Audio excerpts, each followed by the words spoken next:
want to commend and General Yohana. You understand?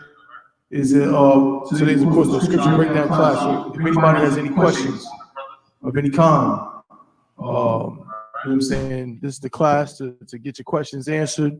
So you can ask. You can, in the room, just raise your hand. If you're online, just go ahead and just type it into the chat. You know what I'm saying? And we'll go ahead and get it from there.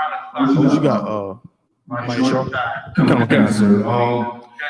So, like, is there a specific verse that says Christ came to divide, not bring together, but instead to divide? Yeah, there's a few. Somebody give me. I came to bring a sword. Somebody give me bring a sword. Some other variants. Somebody give me that. And somebody get me. Someone also get me, if you could, not to destroy the law. Somebody get me not to destroy the law as well.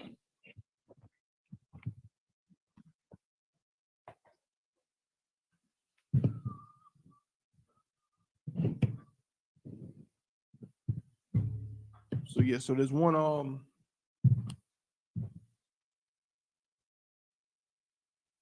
tell you right now, Shalaki. Matthew chapter 10 and verse 35 through 37. Go ahead. One of them says Luke 12 and 51. Is that one of them? Sir? That could be one of them. Go on. Do you think? Yeah, do you think? That's one. What's that one you said before? So Matthew 10, chapter 34 is one. You could use it's really a few verses in succession, but you can use them, separately. So we'll go to somebody. So get Matthew chapter 10 and verse 34. Okay. Right? Let's start there. And what's the one you said? So like it says Luke 12 and 51. Luke 12 and what? 51. Okay.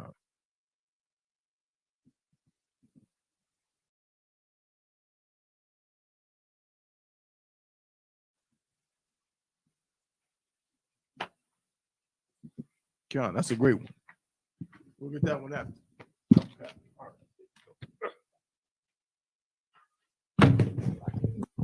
It's the book of Matthew, chapter 10, verse 34. Mm-hmm.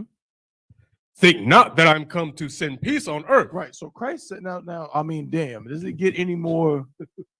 This is one of the most divisive verses in the Bible. Right. Ironically speaking, right? Because Christians tell you what? That Christ came to do what? Yeah, Maisha. It's like it said, bring peace and love, bring us the whole world together, save everybody. He came to save everybody. He came to love everybody. Hugs and kisses, as my Adawan Ayazab says, hugs and kisses and rainbows and Skittles and unicorns. Right.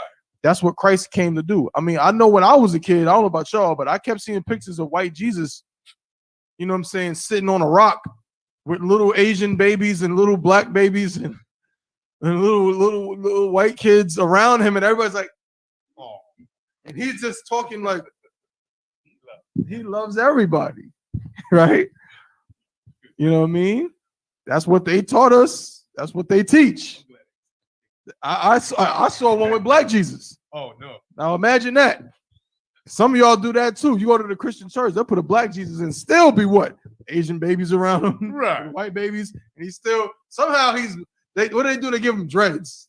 Oh, that's what they do if they want to make black Jesus. Go ahead, Mike. That's like it. I see him with relaxed hair, like the full pimp. Like, look, yeah. The full blown outcast. Yeah, I don't care. Got a process. You know what I'm saying? And they make black Jesus. You feel me? So they make black Jesus, and they still got little Asian babies and all that around him. Because he's still what? He's still here to bring peace, and love, and joy, and happiness all across the earth. But the Bible says, no, matter of fact, let me not even say that. Christ said, right. What we're reading is that written in red, brother? This is Christ's words. This is not even, Christ's words are the Bible, of course, but this ain't my words. This ain't, the ISUPK didn't make this up. Right. This is what Christ said. We're going to break it down. Read it. It's book of Matthew, chapter 10, verse 34. Think not that I am come to send peace on earth. Now, why would Christ have to tell someone, think not that I've come to send peace on earth? We in the book of Matthew, chapter 10 and verse 34. Okay. So why would Christ have to say that? Why would Christ have to tell people, think not that I'm come to send peace?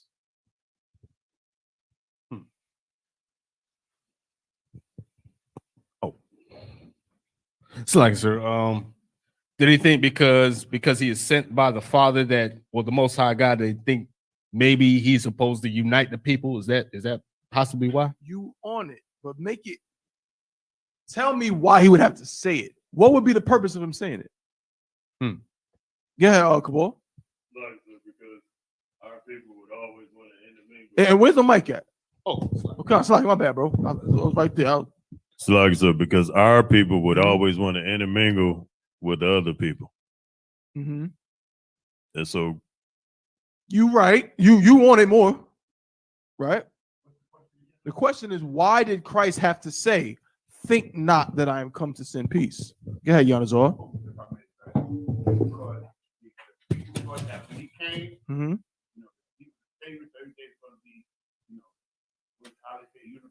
Right. Con, y'all are all right. It's because basically niggas back then, like you said, Kabul, is just like niggas now. Everybody back then, they thought what? The Messiah was coming to do what? To save everybody. The same thing that black people want now. And we've seen it at camp. You know what I'm saying? These brothers, you know what I'm saying? Some brothers, you know what I'm saying, had their first encounter where you see a black man is willing to attack us because we say we don't love the devils. You understand? Like, this is the reality. This is the real thing that happens. Black, Hispanic, and Native Indians hate when we don't love oppressors. They can't stand it. They can't stand it. Go ahead, Yanazar.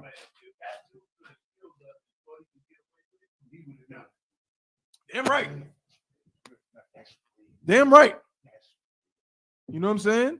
Like, just because we not down with oppressors and because we don't love oppressors and because we know that Christ didn't come to send peace, you know what I'm saying? Some people absolutely hate us. But Christ said, read it from the top. I'm telling you, man, you go in a Christian church and read this verse and watch everybody's head explode. So the book of Matthew, chapter 10, verse 34. Think not that I am come to send peace on earth. He's telling them because he was dealing with the same blacks and Hispanics that back then that we're dealing with now. And they thought and wanted to believe, yes, he's going to make us all join together. But he said, don't think it. Think not that I'm come to send peace. Go ahead. Come on. I came not to send peace. I came to not to do what? Not to send peace. I did not come to send peace. Does it get more plain than that? Right. I didn't come to send peace. I'm not here for that. Not at all. Go ahead. But a sword. But a what? But a sword. But a what? But a sword. He said, I didn't come to send peace. I came to send a sword. Barakatah Yahweh Yahweh Shah. Right. But you know what I'm saying? For the Most High sending his son to bring a sword. Because black people don't need peace. Right. What the hell are we gonna do with peace, man? What are blacks and Hispanics and Native Indians gonna do with some peace? What, be better slaves? Serve better? Die better? Be strung out on drugs better? You understand? Be pimps and whores better? No, we need somebody to bring a sword for us. Right. We need somebody to sever us from this disgusting place that destroys us and demeans us and belittles us. Read on. Verse 35. For I am come to set a man at variance against his father. Ooh, I mean, damn. Now you take it from peace and the sword, okay? People can kind of, well, he came not to send peace. Right. He came to bring a sword, but now he's going to break it down to the molecule for you. He came to do what? For I've come to set a man at variance against his father. I've come to set a man at variance against his father. And these brothers, man, these brothers in this school in ISUPK, they know what that's all about. Damn right. They know what it's all about when you start wearing that all black. You know what it's all about when you start saying, "Oh, I don't eat that." Mm-hmm. No, I don't eat that. And they saying, "Boy, what the hell are you talking about? I was cooking this for you since you was this, you know what I'm saying, this tall. Right. Since you was, you know what I'm saying? What you mean you don't eat that? You don't like pork chops, brother? What? Oh, you don't? What do you? You don't celebrate this. What you talking about? That's that damn cult you've been hanging out with them brothers that be on that corner, right? You've been hanging out with them. What the hell you talking about? You don't celebrate this. What you mean that's a devil's holiday? You wasn't saying that when I was buying you them gifts. You wasn't saying that when you was young, you was getting that candy. There you go. You understand? Right. And exactly. But they don't look at it like that, right, young man? They don't look at it like, wait a minute. Maybe you're the cult. Right. Maybe you're the one that was in a cult. That's right. Maybe you're the one who indoctrinated me, and these brothers on the corner are the ones trying to free me from that nonsense that you taught me. Right. They never say that. You understand? Christ said, I came to set a man at variance against his father.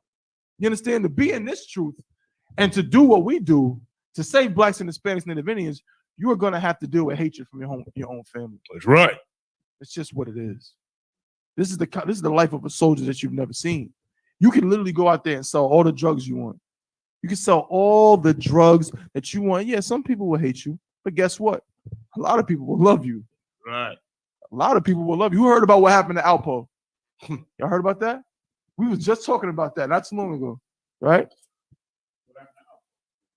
He got killed on what? I think on 140th. He just got killed. I wouldn't say that, bro. You know what I'm saying? I know what you mean, but Bible says you reap what you sow. You know what I'm saying? The reality is that that's how those things end. But no, I feel what you're saying. I know what you mean, bro. But this is the thing with that. This is the reality, man. It's like when I look at that, I say, I'm never happy to see no black man die. Right. But of course, brothers in them streets, they've killed a lot of black men. They sold drugs to a lot of black men. But that's the dangerous part. Because everybody hates Alpo, right? Because of the movie and Paid in Full and you know what he did to his mans and then he ratted. Everybody hates a rat. Right.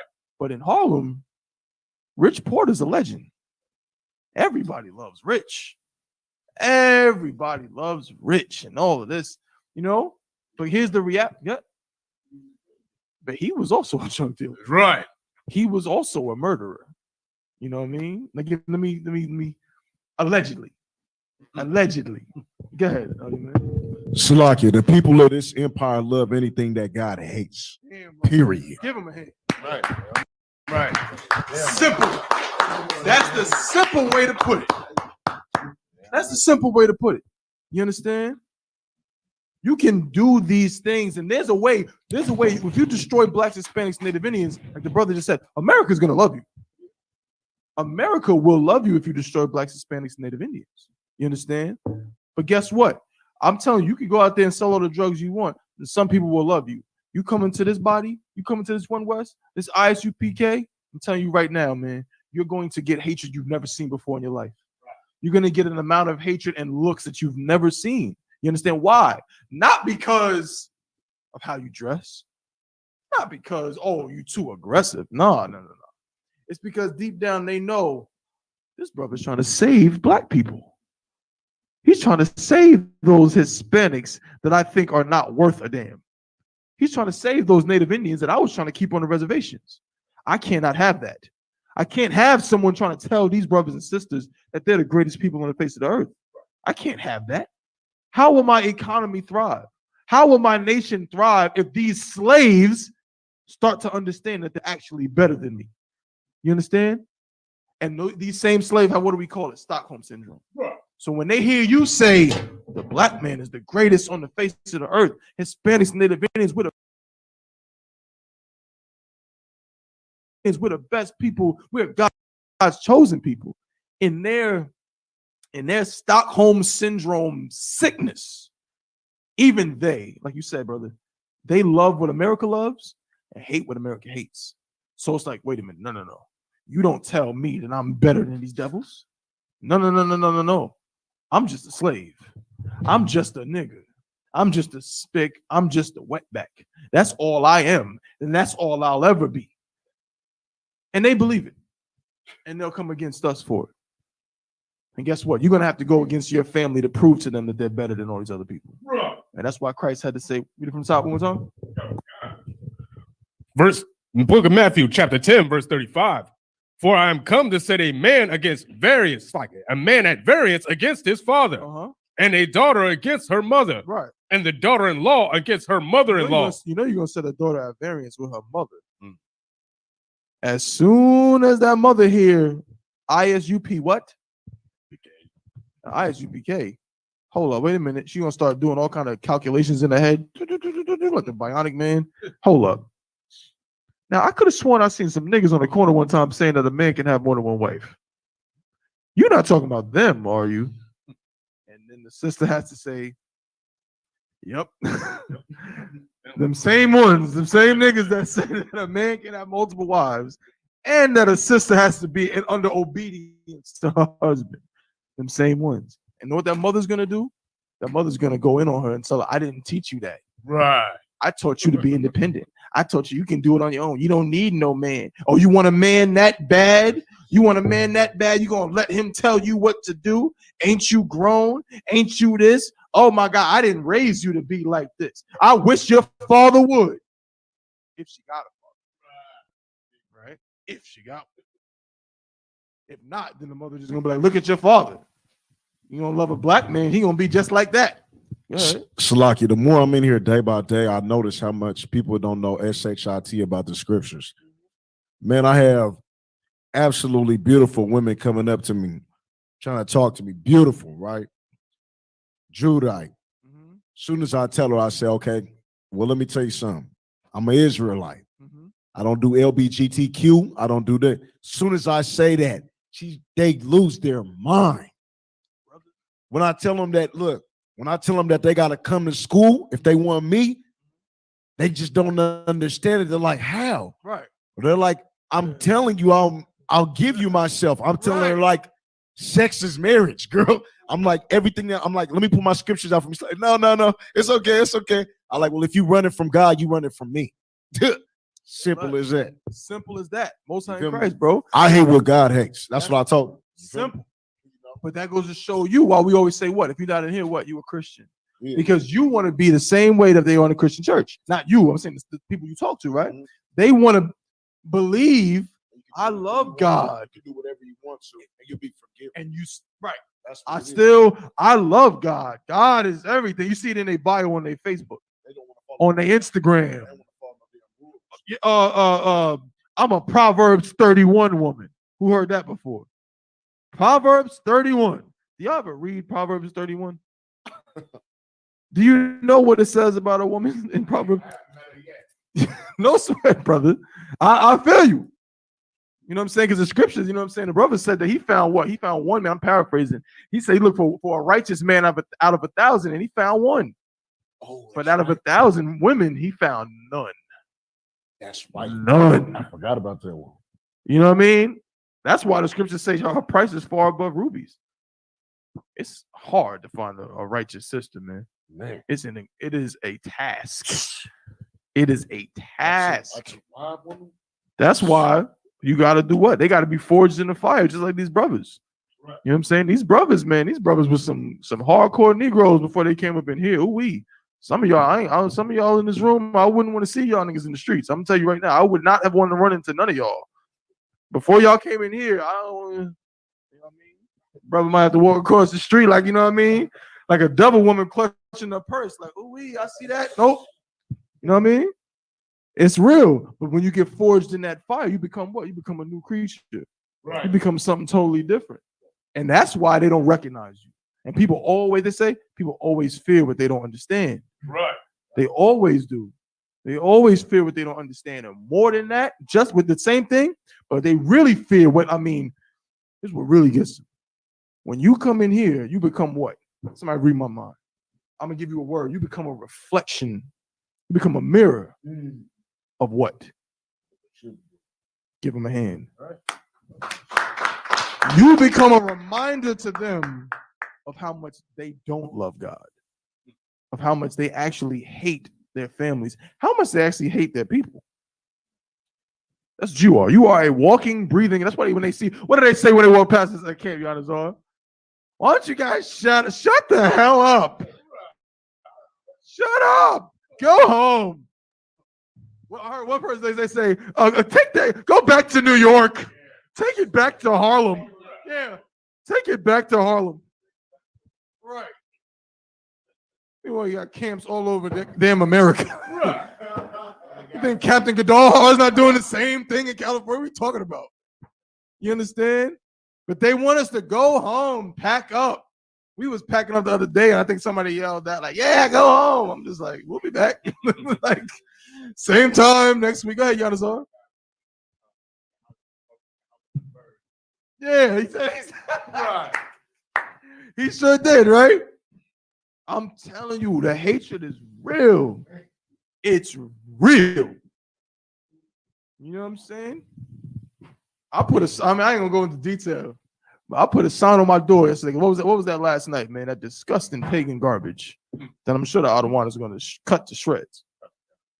That nasty holiday they celebrated last night. So of course, you know what I mean? I'm in the spot with my rib, man. I had to put a sign. I don't want no smoke. I'm like, don't bother me, bro. And I try to be nice about it. I'll put up a little sign just saying, hey, we don't celebrate that. I ain't got no candy. All of a sudden, I hear a commotion in front of my door. Now, mind you, my neighborhood, it got 8,000 Elamites. Oh, yeah. And I'm hearing a commotion. I'm like, I'm putting my rib. I'm like, you hear that? Yeah, like, what the hell is that? And I hear them. They talking about my sign. Come on. They could not believe it. So I go to the peephole, pause. I go look. I'm like, what the hell? And I look through the joint, right? And they are looking at my sign in amazement, like, huh? You know what? And mind you, these are like little 12, 13-year-old Elamites. One of them got so upset they flipped the bird to my sign, bro. They looked at my sign like, nah. I'm like, oh, hell no. I had to open up the door and say, I was very polite. Of course, I would never threaten anybody because that's not what I'm taught to do in the ISUPK and the Commander General Yohana. I'm taught to be very professional. So, of course, I simply opened the door and asked them very politely, y'all good? Y'all good? And it's like, yeah, we're fine. I said, all right, be safe. And it's like, yes, sir. And made their way. You understand? But when that's the difference. In here, what we do is foreign to them. Right. It's foreign to them. So how in the hell could these be the same people that believe in Christ? That love Christ? Right. How?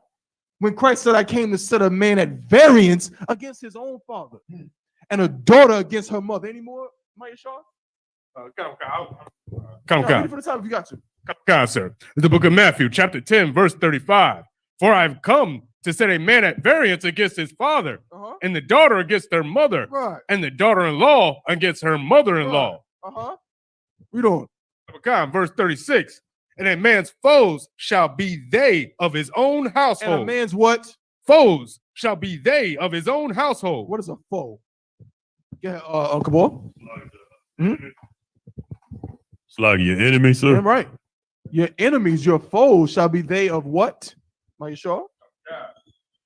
Of his own household. Your enemies are going to be those of your own household. You understand? That's just how it is. When Christ came on the scene, the people that was the first ones to be like, man, what the hell are he talking about? Was what? The people from Nazareth. They knew. You talking about little Yahushua? Oh, hell no. And with that, I pass the class over to priest and captain of 13,000 thought.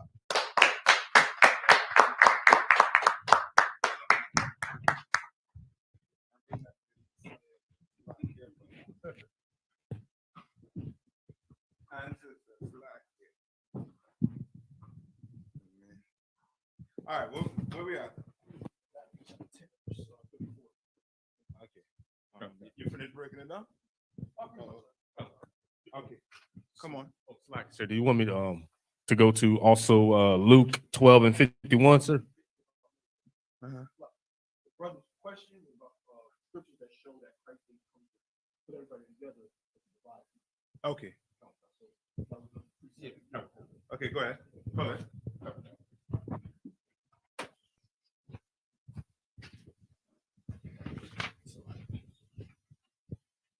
Why they pulling the two pull up Halloween.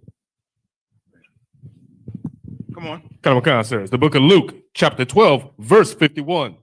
suppose ye that I am come to give peace on earth? I tell you, nay, but rather division. Rather division. Right? And this is the whole, you know, I mean, and this, how to put it, this cuts the Christian church to its core. Come on, God. You understand? Because the Christian church likes to say what? Come on. It's like it, sir. Christ here for everybody to save everyone. Right, to save everyone. But read that again. Come on, God. It's the book of Luke, chapter 12, verse 51. Suppose ye that I'm come to give peace on earth? I tell you, nay, but rather division. Rather what? Rather division. Rather division. And who is Christ speaking to right now? So like it, sir. He is. Speaking to who? Come on. To our people. You understand? So if he's saying that about his own people, where the heathens come in? Where Esau come in? Right. Where oppressor comes in? Where the so-called African comes in? They can't come in there. Damn right. You understand? He came to bring a what? A division amongst us, amongst the people who want to be what? Who wants to serve Satan, meaning you want to go in the Christian church, or you want to come in here and actually serve the Lord. That's right. He came here to make what? A division. He came here to make it clear as night whose side you're on, basically. Oh, God. You understand? Yeah, you have the same the clothing on, but you might be playing for the same team. You understand? Come on, God. You have on the what is North Carolina Panthers uniform, but you're working with who's the enemy? Cowboys. Right. You know what I mean? You're working with them. You understand? Come on, Like it's a division he came to make. All right, and as I say, it cuts to core the whole Christian ideology or doctrine that Christ loved everybody. Yeah, right. You understand? If he had loved everybody, why they try to kill him? Why his own people try to kill him? You understand? Remember what Pilate said. Pilate did what? Come on. So what did Pilate do to show that he had nothing to do with this? Come on. So like I said, he offered them Barbarous. He gave them a choice whether to choose Barbarous or Christ. He gave them a way out for him. You're right, but I'm asking about what visually, what did Pilate show the children of Israel that he had nothing to do with it? What did Pilate do? There's an action he did. Come on. So like I said, I can't call what physical action, but I know he says something like my hands or something like I You on it? I wash my hands. I have nothing to do with this man murder. I have nothing to do with this man. You know what I mean? With the lynching of this man. But that's the devil for you right there. Right. And when I say that's the devil for you right there, guess what? Yeah, but why I'm saying he's the devil? He's saying he's washing his hand from the murder. That he's about to commit. Yeah. You understand? Like you washing your hand. Yeah, I mean, you know, when Negroes say, yeah, I mean, my hands washed from this, meaning they're taking what? No part in it. Right. But this oppressor, he took part in it. Right. You understand? He took part in it. He gave in to the people. Come on. So like if I may, so wouldn't that now we know that the heathens weren't given the law, but where the law tells us that we have to judge righteous judgment. You know what I'm saying? You can't give a judgment to one person over one person if, you know, whether they're rich or poor because you like them or whatever, you got to judge it accordingly based on whether or not they've committed the crime. Yes, if a rich man stole from a poor man, not because the rich man could find the Johnny Cochran, he could get off. You understand? Not in our kingdom. A rich man does something to a poor man, he's going to have to pay for it. That's right. You understand? Poor people in America don't get the justice they deserve. They don't. Why? Because we go to what? To the law with the what? Unjust. You understand? Our oppressor, he is not just. He's what? He's hungry for what? Let me see if you all know your oppressor. What is he hungry for? Blood. No. Mm-mm. So like a power, sir. You own it. Mhm. That's the same thing he's saying. Blood. Right? Go ahead. I would just say money. I'm a man right there.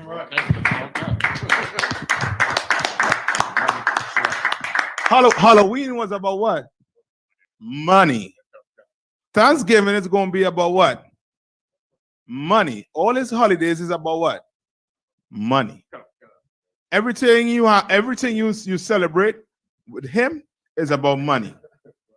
You understand? When it comes to you, but to his people, they don't go out and be the biggest consumers even on July 4th. You understand? But you're the biggest consumers on every holiday he has. You understand? He's about money. You understand? And if he's losing money, you know what your oppressor does when he sees that he's going to have to live like you.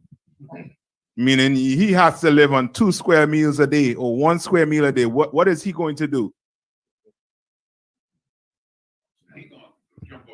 He's gonna do what? Say it. He's gonna commit suicide. He does not want him fathom living like a so-called, what do you call Hispanic a wetback? You understand?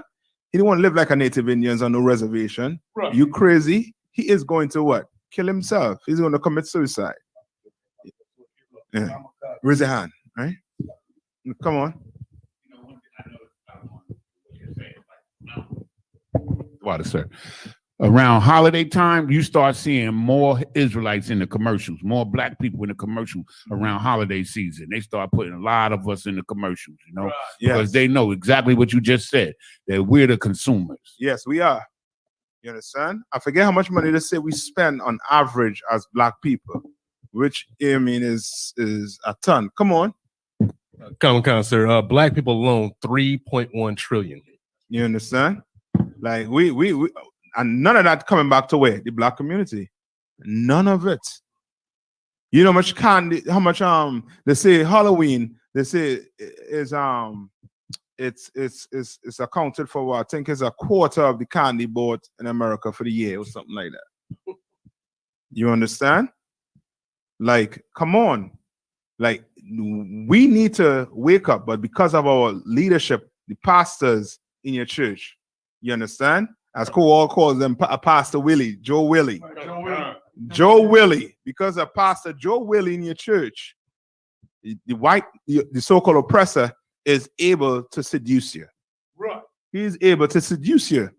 You think you like Jordan because it's a nice sneakers? No, because he seduced you. Come on.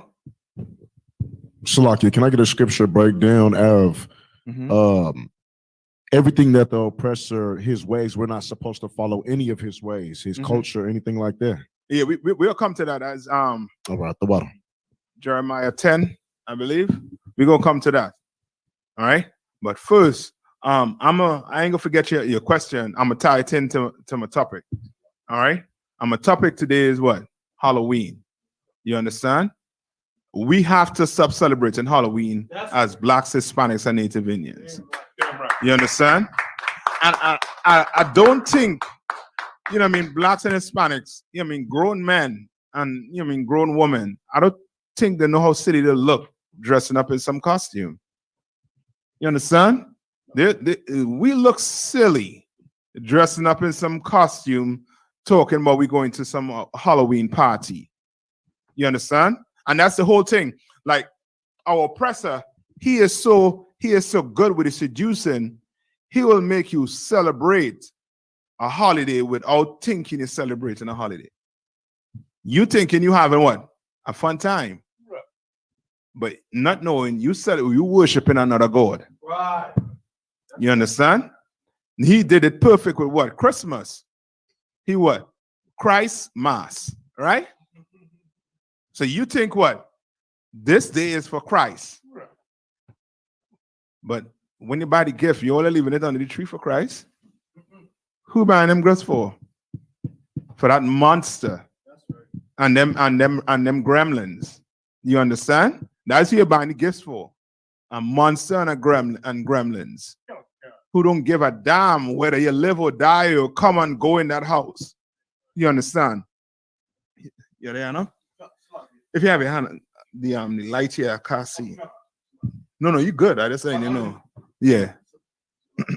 If I may, sir. Now, what you're saying is if heavy out of one, because the delusion is so real, and like these Christians, so anyone outside of the UPK, they are under such a great delusion by the oppressor that they think that they're not doing nothing wrong, to the point where, like I always bring up, you know what I'm saying, I came up, my school was a school ran by Black Muslims, but yet every year we had like a Christmas thing.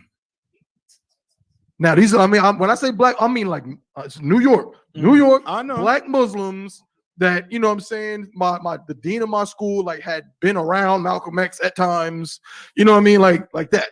But we had a Christmas party situation, a Thanksgiving thing, a holiday every year. Salaki. No, and that's why we say you are a Muslim in America. You actually a Christian. You know what I mean? You're gonna fall in the same boat. You understand? Same boat. Ain't no different, but you in a Christian and you're a Muslim, and you all, you know what I mean, floating down two separate rivers. You're on the same river. You celebrate the same holidays. You understand? We under the same oppression. Come on. You understand? All right. So let me get a little bit of this. Let me see if I'll wait, see if you can get this one for me, right? I'll get this one right here. Because I'm not too sure if that one have let's you know how to do it. All right, just now. I think this one you're looking at here, it might be a little more simple to go through too. So you can look it up online. You could go back. Yeah, whichever one. All right, but we're gonna get it in with Halloween. Who could tell me about Halloween? What's the history on Halloween? Online, in class, what's the history on Halloween?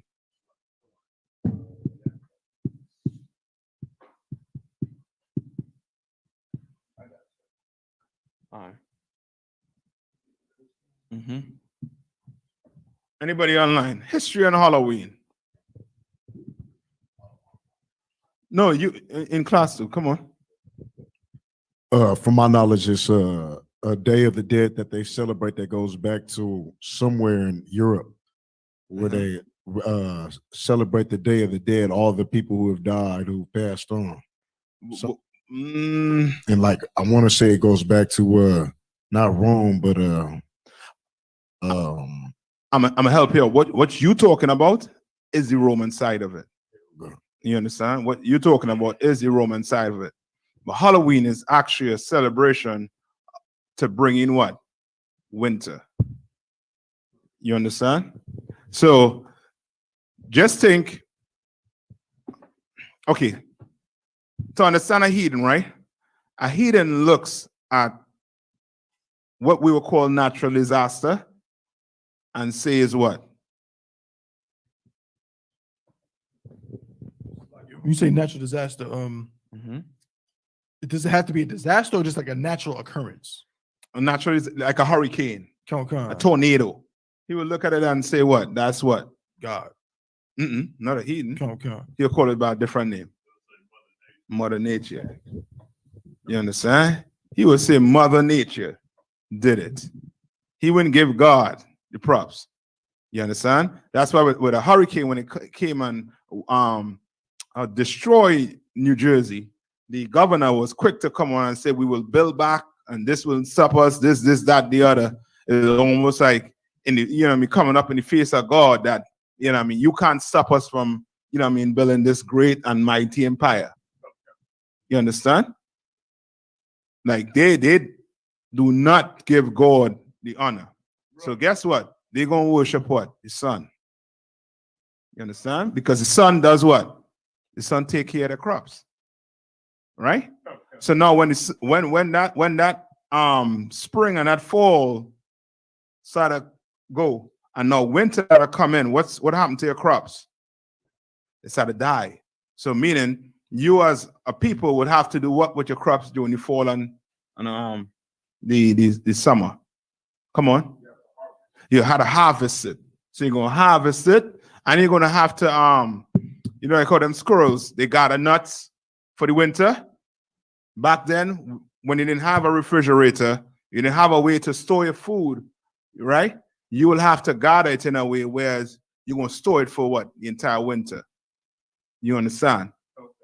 Being a heathen, to them, we're gonna have to do what? We're gonna have to set a big bonfire up. We're gonna have to worship this God, so that what? So that we survive this winter, because the winter was brutal. You understand? Without your jackets, without, you know what I mean, knowing how to deal with the winter, the Native Indians had to help the so-called oppressor deal with the winter. You can't deal with the winter. You're gonna what? You're gonna freeze to what? To death. You're gonna have to bury your family. You ain't got no food. You gotta bury your family. That's why what? Native Indians were so smart, they would follow what? They follow the buffaloes. They just follow them and live, and eat, and survive. And after killing the buffalo, what they'll do? Take the what? Buffalo skin, because they had some sense. You understand? Until it's in some clothing. And now they're able to what? To withstand the winter. You understand? Right? Now, let's read a little bit on it. Halloween. All right?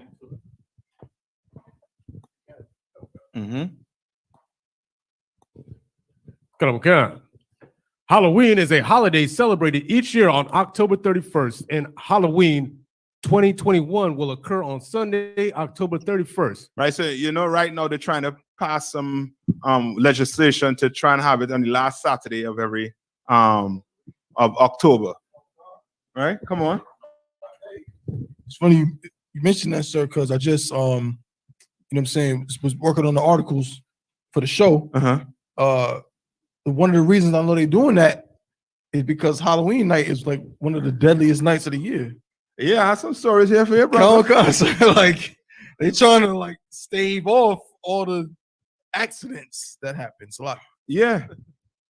You understand? We went to camp when Saturday. Camp was, you know what I mean, was normal, but coming down to the end of the night, ooh, they were getting drunk. They were getting it on. You understand? You started to see the goons and goblins started to come out. You understand? Your bride of Chucky started to come out. You know what I mean? They was fit into what? Get drunk and turn it into what?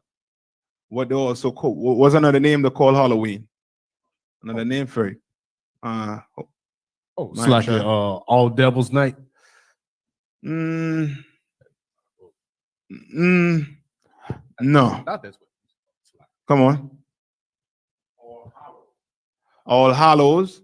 But think about the whole atmosphere. Come on. Horror. Say one more time. Horror.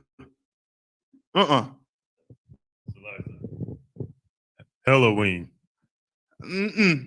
You're doing the famous thing Negroes do. You're making up names, which is, you know what I mean? It's black. Come on. It starts with an M though. An M. Like man. Mischief night. All right. Mischief night. All right. So you know why? You know what I mean? Mischief night, because that night they will do what? Come on. It's like a commit mischief, you know, do mischievous acts. Yeah. Brother, you do not want to be the only Negro in a town full of oppressors on mischief night. You understand? When they getting it on, brother, they full on getting it on. Right. You understand? They will wreck a tongue in a night. For you to wreck a tongue, guess what? Cops had to kill one of us in the streets, or we have to see something real evil, some criminal act happen to one of our brothers, and we in the streets wrecking it. Not them. They have a night for it. You understand? Right? Read on. The tradition originated with the ancient Celtic festival of Samhain, when people would light bonfires Hold and on. wear costumes. Okay. It's on topic or okay. Come on. When people would light bonfires and wear costumes to ward off ghosts. Right, to ward off what? Ward off ghosts. Right. So similar to what you were saying, young man. Similar to what you were saying, right? Read on. In the 8th century, Pope Gregory II designated November the 1st as a time. And hold on, before I move on, right? If kids are looking at this, right, you're gonna think that they're ghosts. There's no such thing as what?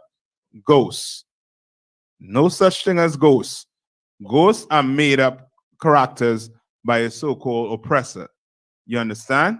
So that you don't actually look at who the real devil is on the earth. That's right. So now you're looking as what? You're looking for a ghost. So when daddy or mommy dies or auntie dies, guess what? You sit around the table with your family, and that plate sitting right there for auntie such and such, Betsy that died 40 years ago. So she you know what I mean? You know what I mean? Aunt Betsy gonna come and eat this, whatever. I never had to go through it, but I heard stories about it. You understand? And I'll show you how clever the oppressor is with it. Like with Negroes in America, you all celebrated what do you call it? Halloween. But in the Caribbean, it goes by a different name. And that's what you was explaining. Come on. Shalakio, then why in the Bahamas, where my people from, and in the islands, do they say, about the spirits that roam? There's a lot of spirits that roam around the islands. Okay, according to the Bible, what does it say about spirits? What's the spirit he's talking about? Come on. Spirit he's talking about? Yes. Salakia. You mean like demons? Demons, correct. Yeah, the Bible talks about demons. Right. Demons are not dead people that Very good. end up walking around like Patrick Swayze. Right. Correct. All right, come on. Pass it back. Salakia, but in the islands, not all of them are evil. Some of them are like to protect you. They call them ancestors. No. Okay. Think about it this way. Give me where it say where Christ said it out his mouth. Where he said God is not the God of the dead, God of the living. All right. Now a spirit, right? Who has a spirit? Come on. A man has spirit, right? When you die, where does the spirit go? Come on. Precept.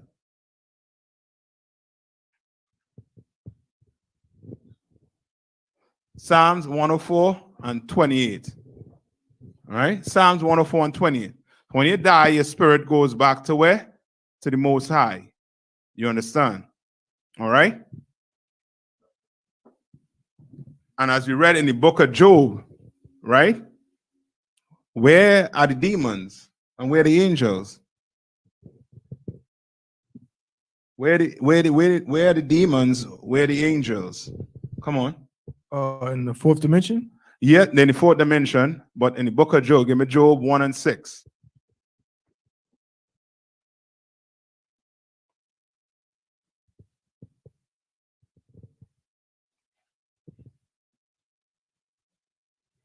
Job 1 and 6. Count, so I got it. So like it is the book of Job, chapter 1 and verse 6. Now there was the day when the sons of God came to present themselves before the Lord. And Satan came also among them. Verse 7. So Satan, right? So people, you hear people saying what? Satan has his own realm. Right. Like Satan is God arch nemesis. Right? They're fighting. Two of them have the same power, basically, right? Right? Yes. Right? According to your Christian church. Right?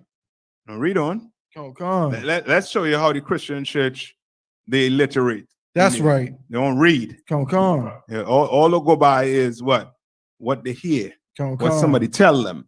You understand? Just pick the Bible up and read it for yourself and see for yourself, Come on. right? Do some research, Right. right? You send your kids to school, right, to get education, right? Damn right. Just learn how to read, right? Come on. Well, then take that same, same concept you're giving your kids, and you know how to do what? Open the book and read it yourself, That's right.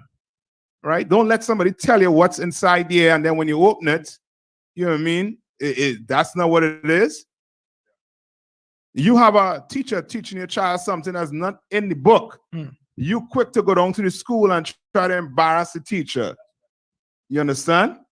But when it comes to the Bible, no. It don't sound right to you. Negro, read it. Forget what it sounds like. Just read it. All right, read on. Come on. And Satan came also among them. Verse 7. And the Lord said unto Satan, whence comest thou? Right? So the Lord said unto what? Satan, whence comest thou? Who is in charge? Come on. Yeah. You ask Satan, yo, nigga, you know what I mean? Where you coming from? Right. Right? Listen to how obedient Satan is. Right? Read on. Come on. Then Satan answered the Lord and said, from going to and fro in the earth. From going to and fro where? In the earth. On the earth. You understand? You see a brother out his mind, guess what? Demons. You understand? Demons. You see a freak accident and somehow somebody come a walk in, angels. You understand? Come on. Salaki. So basically, the angels and demons, Salaki, the angels can come from the fourth dimension and come from the third into the fourth. Meaning you could see it. You could see it. No. Whether you can see it or not, is that the power that they have to be able to come from the third to the fourth? Okay, I wouldn't just think if they could come from the third or the fourth. Hold on. Come on. Salaki, sir, if I may, as I understand it, if I'm not mistaken, so the fourth dimension is not necessarily like it's another place, but not like another place. So it's like an angel could be in this room, right? Salaki, the angels are in this room. Yes. Salaki, the angels are in this room. And demon. Right. Con. But we human beings can only see in 3 dimensions. Right. So we can't see them. Right. So they can affect something, but we just can't see them do it. You know what I'm saying? So they're not really going from one to another. It's just that they're able to occupy space that we can't see. Salaki, if I may say. Correct. Perfect. Salaki, just for clarification, I was taught in the ICPK in Houston before I came here. Basically, God controls Satan. Is that true? Yes.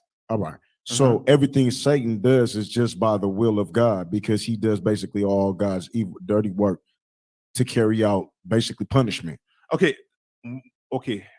Give me where you say God is not the author of confusion. Don't think so much that he's carrying out God's dirty work. Think he is working for God. It's not like a dirty work. Salaki, ain't that the same thing? He's working for him. Yeah, he's working for him, but the way of saying it is almost like, well, God is doing it. God is making this person a homosexual because he allows Satan to tempt him. You understand? I'm just saying his occupation is to carry out the Lord's orders, right? Yes. Just think he is whatever he is doing, the Lord gave him authority to do it on the earth. That's all. So is the Lord giving him authority for the white people to oppress us? Okay, don't think so much he gave him authority for the oppressor to oppress us. Think more so we ain't doing what the Lord said to do. That's why he oppressing us. You understand? Don't think, well, Satan is the cause. Satan is not the cause. Okay, the what? Satan is not the cause. Satan is basically is just like this. Think you as a parent, right? You're a parent. You have a child, right? But you have an inheritance to leave back. You have like maybe 5 boys, and you have an inheritance to leave back. Are you just going to leave it back with any one of them? No. you're going to leave it back with the one that's what? That show that he is going to walk in your footstep. You understand? Now, him walking in your footstep, you are testing him along the way. Not to say you're putting him in front of a car to see what the hell you're going to do. You are testing him. You are telling him, you're telling all of them, you'll go to school and do your work. Don't hang here. Don't do this. One of them following in your footstep. The other doing certain things you tell them not to do. You're going to be like, I'm going to take you, boy. Satan is like that. Satan tests you so that the Lord could be like, well, you know what? All right. There you go, young man. I'm going to give you this reward when Christ returns. You understand? Your pastors, what does the Bible say concerning your pastors who lead the sheep astray? Blacks and Spanish astray. They're going to be what? The least in the kingdom of heaven. So, Come on. Salakia. So what you're saying is, wow, that's crazy. So the Most High is sending Satan to test us. Very good. Oh, that's beautiful. I never heard that before. So that's what it is. Anytime something evil is happening, basically it's just to test my tuwabness, my righteousness, Yes. of the law, statutes, commandments, and what I'm supposed to be doing. Yes. That's all it is. Yes. Tuwab. That's it. Like you'll be in a room and the only meat it have is pork. And Satan sitting down right, send his soldiers, his demons right there. And you watching you and it's like, yo, nobody around here, nobody from the Israelite school here, man. Go ahead and, you know what I mean? It smells good, right? Go ahead, taste it. You know what it is. And you're going to have to say, get the hand, Satan. You understand? And when I say get the hand, Satan, sometimes people call it talking to yourself. Nigga, talk to yourself. You understand? Talk to yourself. And the reason why I'm saying talk to yourself, it seems as if you're talking to yourself, but you're actually talking to what?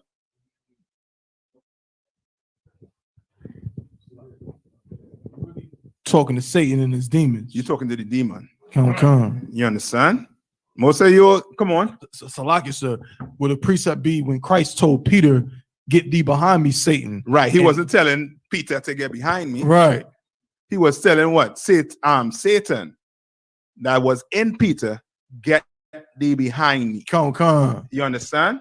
Because he knows Peter had a demon on him that was trying to make him what? Not fulfill his mission. Right. You understand? Come. Come on. Yes, sir. So like I had a precept, Isaiah 45:7. Go ahead and read it. It's the book of Isaiah, chapter 45, verse 7. Says, I form the light and create darkness. I make peace and create evil. And how does the Lord create evil? Come on. So like by utilizing Satan. Yes, by utilizing Satan. And now, if you want to call it his dirty work, I will label it like that when it comes to drug dealers killing themselves. Yeah, shootout, full out shootout. Yeah. Or Esau, the so-called oppressor, doing a mass killing on his own people. Yeah. Come on. So like I was just going to finish that out and say, I, the Lord, do all these things. I, the Lord, do all these things. Yes. You understand? He has taken it because nothing goes on this earth without him giving what? The okay. When you read the book of Job, right? The book of Job, Satan was asking God for what? Permission to do what? To go tempt Job or test him. You understand? And Job ended up losing what? His cattle, his what? His wife, kids, everything around him. You understand? Come on. I mean, he got boils all over his body. I think he was blind at one point. Everything went bad for that brother. Satan tested him. You want to learn how to, you know what I mean, how to deal with being tested? That Job, and to understand how to overcome it, Job, and also to Christ. Of course, you can't leave Christ out when he was fasting. for 40 days and 40 nights, and Satan came to him and tempted him. Christ show you how to conquer that. You understand that demon, right? Come on. Salaki. Mm-hmm. I'm just taking that in. That's a little too deep. That's deep. Hold on, I can't even remember what I was going to say. Salaki. No, innocent. When you remember that, you'll get your mic back. Don't worry. So I got another precept if you want to. Come on. The book of Amos, chapter 3, verse 6. Shall a trumpet be blown in the city, and the people not be afraid? Right. Shall there be evil in a city, and the Lord hath not done it? You understand? Like they always give the props when somebody kill, when there's some killing. Who they get the props to? Satan. That's Satan right there. You understand? But nah, that is God allowing Satan to do his work. You understand? Otherwise, what? You being a drug dealer will look what? Glorious. If drug dealers wasn't getting killed or killing themselves or some harm wasn't coming to them, if gays wasn't getting AIDS by, like the wazoo, then you would think it's okay to be what? Gay. You would think, I got to say the word. You would think living like that, you understand, is okay. Right? But it's not. That's why the Lord had to remind you every day when they turn the TV on and they see you had to pop this pill or this could happen to you if you do get HIV. Come on. Salakia, so the churches have this same exact Bible that we're using right here and now? Yes. The Catholic Church does not, but your Christian churches out here, they most of them read from the King James Bible. Now what they're doing is they're coming up with the new King James Bible, the new version, which is not similar to the King James Bible. So really then, Salaki, Mm-hmm. Salaki. So really then, about 95% of our people just don't know the Bible. That's what it is. It's a little more than that. It's a little more than that. Because I've never been to church, but if I ever knew that the Bible was saying things like this, then it probably would have got us earlier in the hood. It would have got us faster. If we would have known that there was things like this in the Bible, what I've been learning in these 5-6 months of being in here, it's going to change people faster if we knew that these are what the scriptures say. It's okay. Let me help you with it too, right? It's like this, right? First off, we all are in here by the mercy of the Most High. Right. Don't ever forget it. Don't think we sit in here because somehow we read the Bible and we able to understand it. We here because the Lord had mercy on us and removed that wool from off our eye. Now, can that happen to your brothers and sisters? Yes, it could, when the Lord removed the wool from off the eye. But there's a question I always ask brothers and sisters, right? What does the Christian church stop you from doing? I know you know. Come on, you know. What did Christian church stop you from doing? Uh-huh. No. He will tell you pray for the Panthers, right? He tell you go paint your face up. He will even tell you to do what? Go celebrate Halloween. He tell you come with a costume with a chocolate in church. All right, come on. Oh, like they'll stop you from asking questions. Don't think on this level. You think up here. Think you're Christian. Think a regular Christian, right? What does Christianity stop a Christian from doing? Come on. It's like following Christ. You right. I can't say wrong with that answer. You're right. But I'm looking for an answer that's going to summarize everything, that's going to encompass everything. You're going to really understand a Christian. Come on. Salakia, serving the Most High. That's what he just said. Julio said the same thing. Come on. Saying the same thing. Salakia. You Anybody said, wanna- what is it? Say the question again. What does Christianity stop you from doing? Following the law, statutes, and commandments. Same thing. You're saying the same exact thing. Come on, type one.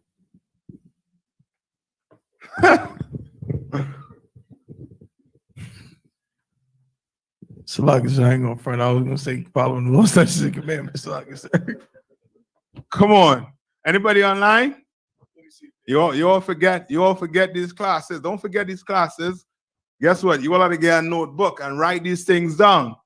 You understand? Because you all gonna be given so much responsibility. Someone online said, Thaco Wa said, separating. Come on. It's stopping us from coming into the ISUPK. No. Salaki, when you say down here, you mean carnality, carnal? No. Anyway, Meaning, I want you to think on a big scale. Meaning, what you are saying is correct with the law, statutes, and commandments. But if I tell you one word, because if I say law, statutes, and commandments, right? it's Christian. Salaki, it's one word. No. Yeah, it's one word. A Christian is going to say what? I do the law, statutes, and commandments. I do this, I do that, and they'll start to run it down, right? I want a word to encompass a Christian to let you know. Let me see if I give you a hint. Sacrificing. Salaki. The Bible says what? That the path to the Lord is what? Is it what? Straight and what? Narrow. But wide is the gates to what? That leaded to what? To destruction, right? The wide gate is who? Yes, you're Christians. Come on, tell me the answers. Let me see. This came Come up, on. Salagium. This answer gonna be going. Officer Kowal said, keeps you from seeing what's the truth and seeing what's right in front of you. Man, when I say this answer, you're gonna be like, But I said, stop you from knowing you have a problem. you're all saying everything. In other words, what you are doing is describing every Christian for me. How do I describe, you know what I mean, give me a characteristic of every Christian. I want one word to encompass every Christian. One minute. Living or life. Last one. No, last one. Salaki, what does the letter start with? Just tell me the letter. Starts with N. Stop you from.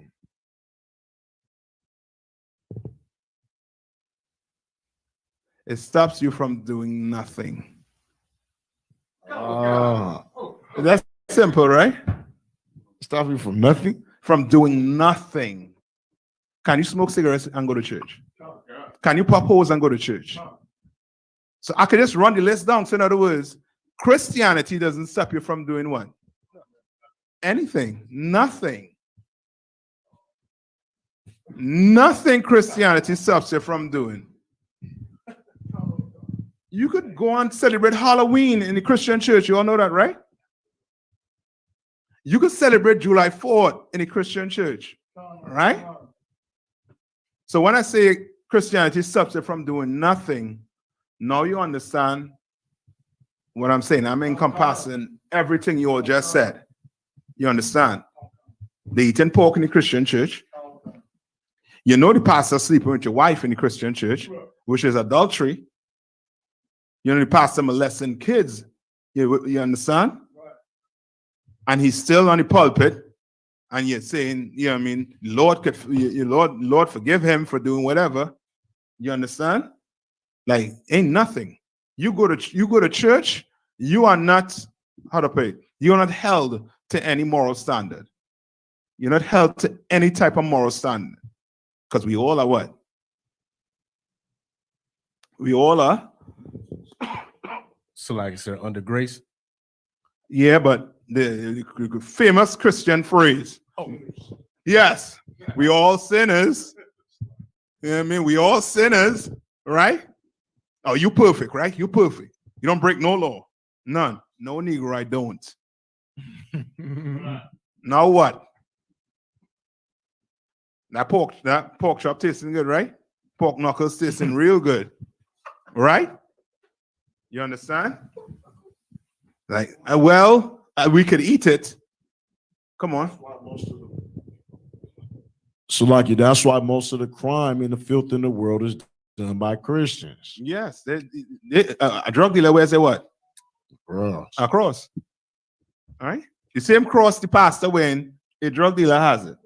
The only difference is his one a little more shiny. So like that church is satanic, basically. Yes, that's why we say the Christian, what? The Christian church is the house of what? Satan. Oh. You understand? Come on. I made sure, like, to prove even further what the IGBK been saying is right on point, is going back to the Muslim. Mm-hmm. They do the same thing. I Yeah. mean, Muslims sell. I'm Crack. trying to say it in a way that's not going to offend, because they won't say I'm slandering anybody. No, they're not, because there's no one you could, go up on the internet Con. and see Muslims who got caught selling cocaine, Con. crack. Con. You understand? You could go to a Muslim store and see they're selling pork, Con. right? Damn So right. it ain't like you're lying on them. You ain't lying on them. It's facts. They sell drugs, just Damn like right. you know what I mean. And they say what Christians sell drugs too. They all sell drugs. Come on. Not only that, in New York, they have the script game. You know, that's when you write prescriptions. Muslims control that. You understand? So come on. There's nothing you could do. All right. Come on. What you need, brother? What you need? This grab it. Yeah. Yeah. Don't sweat it. Tawada. Yeah, that's all right. Tawada. All right. Any questions online? Con, sir, but off topic. Mm-hmm. We got two questions. One from Officer Ayathan. Uh-huh. He says, Salakia Adawan, can I get a breakdown on Ezekiel chapter 22 and verse 29? Who are the people of the land and who is the stranger? All right. Who are the people of the land and the stranger? Con. Okay, let's go to it. All right. See if I remember. Ezekiel what? Chapter 22 and verse 29. Mm-hmm. Mm-hmm.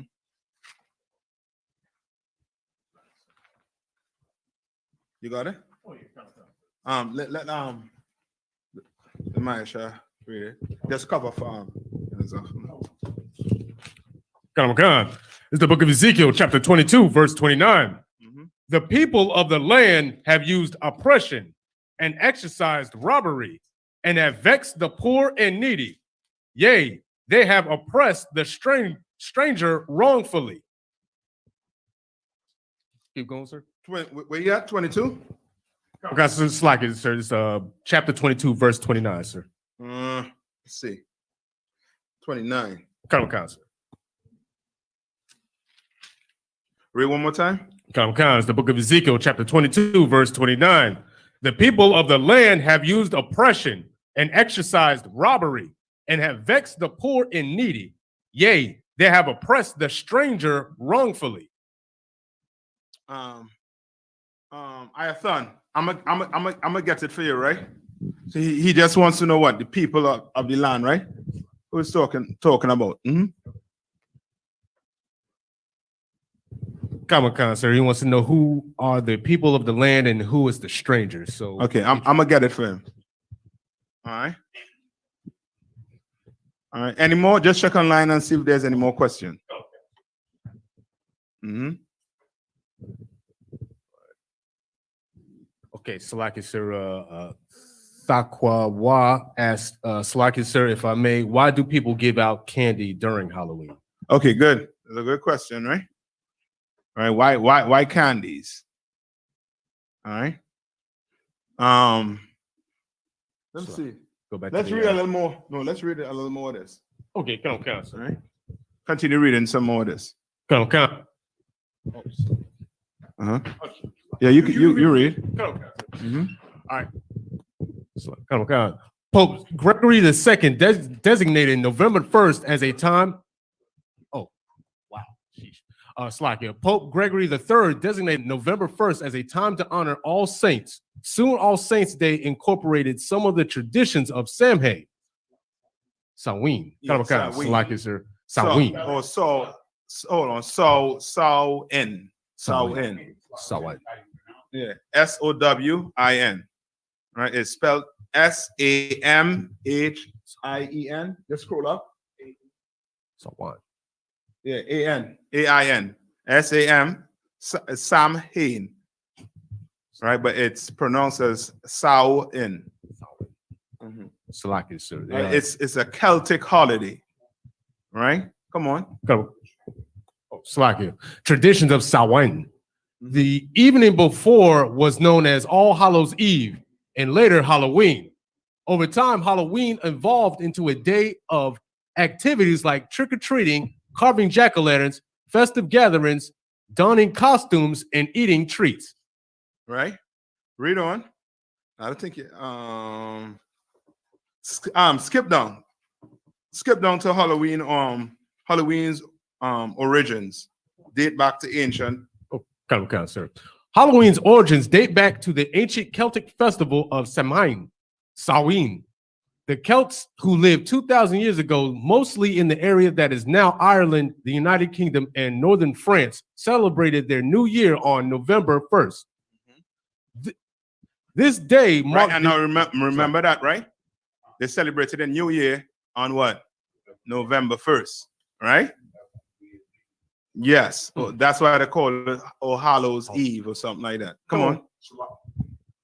Shalaki, it seems like they set the tone for everything because the calendar we use right now is Pope Gregory the 13th calendar. Right. So they also said like, I don't know what calendar they use for it to be November 1st, but it obviously goes back to their culture once again. Well, the calendar we're using today, just that, because that's what we're celebrating, right? Yeah. Because the what they call it again, the 31st, you celebrate what? Halloween. On the 1st, what do you celebrate? Yes, beginning of the year. All right. Now, I want to give it to it. We're gonna come to it. All right, come on. Come. This day marked the end of summer and the harvest and the beginning of the dark, cold winter, a time of year that was often associated with human death. Celts believed that on the night before the new year, the boundary between the worlds of the living and the dead became blurred. On the night of October 31st, they celebrated Samhain, when it was believed that the ghosts of the dead returned to Earth. Right, and the ghosts of the earth, what? Return to what? Return to Earth. The ghosts of the dead. All right. Come. So now, like what you were saying earlier on, young man, with the dead, with people dying, and I think the spirit coming back, right? This is the same thing that they're speaking about here, but you're going to see it more with the Romans, right? Read on. Come. In addition to causing trouble and damaging corpse, Celts thought that the presence Crops. That's all right. Go ahead. damaging crops. Celts thought that the presence of the otherworldly spirits made it easier for the Druids or Celtic priests to make predictions about the future. Right. So the Druid is their priest. All right. Read on. Come. For a people entirely dependent on the volatile natural world, these prophecies were an important source of comfort during the long, dark winters. You understand? So this is just them trying to serve, you know what I mean, another god. You understand? And you're going to see that it moved from just doing this to incorporating other gods into it also too. That's why if you look up the word syncretism, right? Syncretism is where your Christian church, your Roman Catholic church, right? They try to combine the Bible with pagan holidays. You understand? Right? Read on. And you're going to see how it's incorporated into your churches. So just now. Read on. Come. To commemorate the event, Druids built huge sacred bonfires where the people gathered to burn crops and animals as sacrifices. You understand? Because why? Because the winter is coming. So now they're burning their crops to do what? To sacrifice to their fake ass gods. Slaki. To their fake gods, yes. All right. Come on. Syncretism. Sacrifices to the Celtic deities. During the celebration, the Celtics wore costumes, typically consisting of animal heads and skins. Right. So this is where your costumes come from today. You understand? So they incorporated, right? And now today they have what? Your little Spider-Man outfit, Right. your witches, Mhm. your goons, you know what I mean? Man, some of these outfits they have on, it's stuff for the bedroom. In Slovakia. Right. It's like they went to Victoria's Secret and said, I'm gonna wear this. This is a costume. I'll make a costume out of this. They're literally walking naked in the streets. It's like an excuse for somebody who on the fence, if you're in the closet, Halloween is when you could be yourself. Good night. You could put on that wig and that lipstick. I'm not gay. I'm just enjoying Halloween. Come on. So, like sir, if I may, I was doing DoorDash in the neighborhood the other day, and I saw a sign that said adult Halloween costume party, 8 p.m. And the first thing I thought to myself was like, yo, these people gonna have their rods out in this, that's adult costume party. Yeah. That's what that means. It's like it's sexual. And to show how crazy it is to, right? You train your child up, right, not to take candies from stranger, right? But somehow Halloween is a pass. You're confusing the kids. Right. You understand? Your kids should not be eating any candy whatsoever on Halloween. That's right. You understand? They shouldn't be taking any candy from anybody. Somebody give your child candy on Halloween, tell them it's okay. We don't eat candy. You understand? Or take it and say, baby girl or baby boy, throw that in the trash. We don't celebrate Halloween. You understand? They come and hang it on your door, throw it in the trash. You understand? I don't need chocolate. You understand? Read on. And attempted to tell each other's fortunes. Give me chocolate some other day. Why don't bring the chocolate some other day? That's right. You understand? Why don't bring the chocolate some other day? It's like Valentine's Day, waiting for Valentine's Day to come around to bring flowers for that monster. She's been a monster the whole year.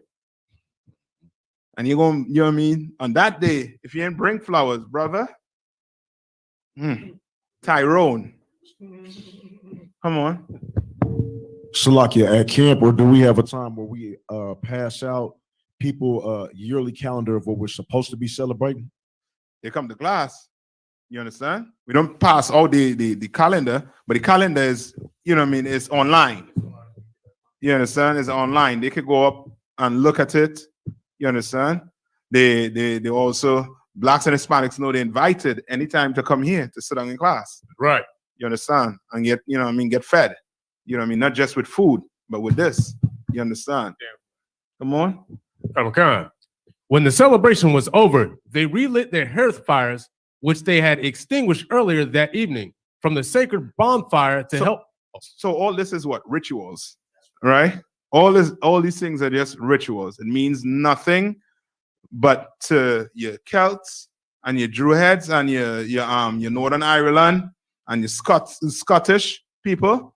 This is, you know what I mean, this is their God. This is what they serve. This is the God that carried them through what? The winter. Oh, God. You understand? Not the God you reading of in the Bible carrying through the winter. Their God, Halloween, carried them through the winter. Right? Read on. Okay. From the sacred bonfire to help protect them during the coming winter. By 43 AD, the Roman Empire had conquered the majority of Celtic territory. Right. In the course of the 400 years that they ruled the Celtic lands, 2 festivals of Roman origin were combined with the traditional Celtic celebration of Samhain. Hold on.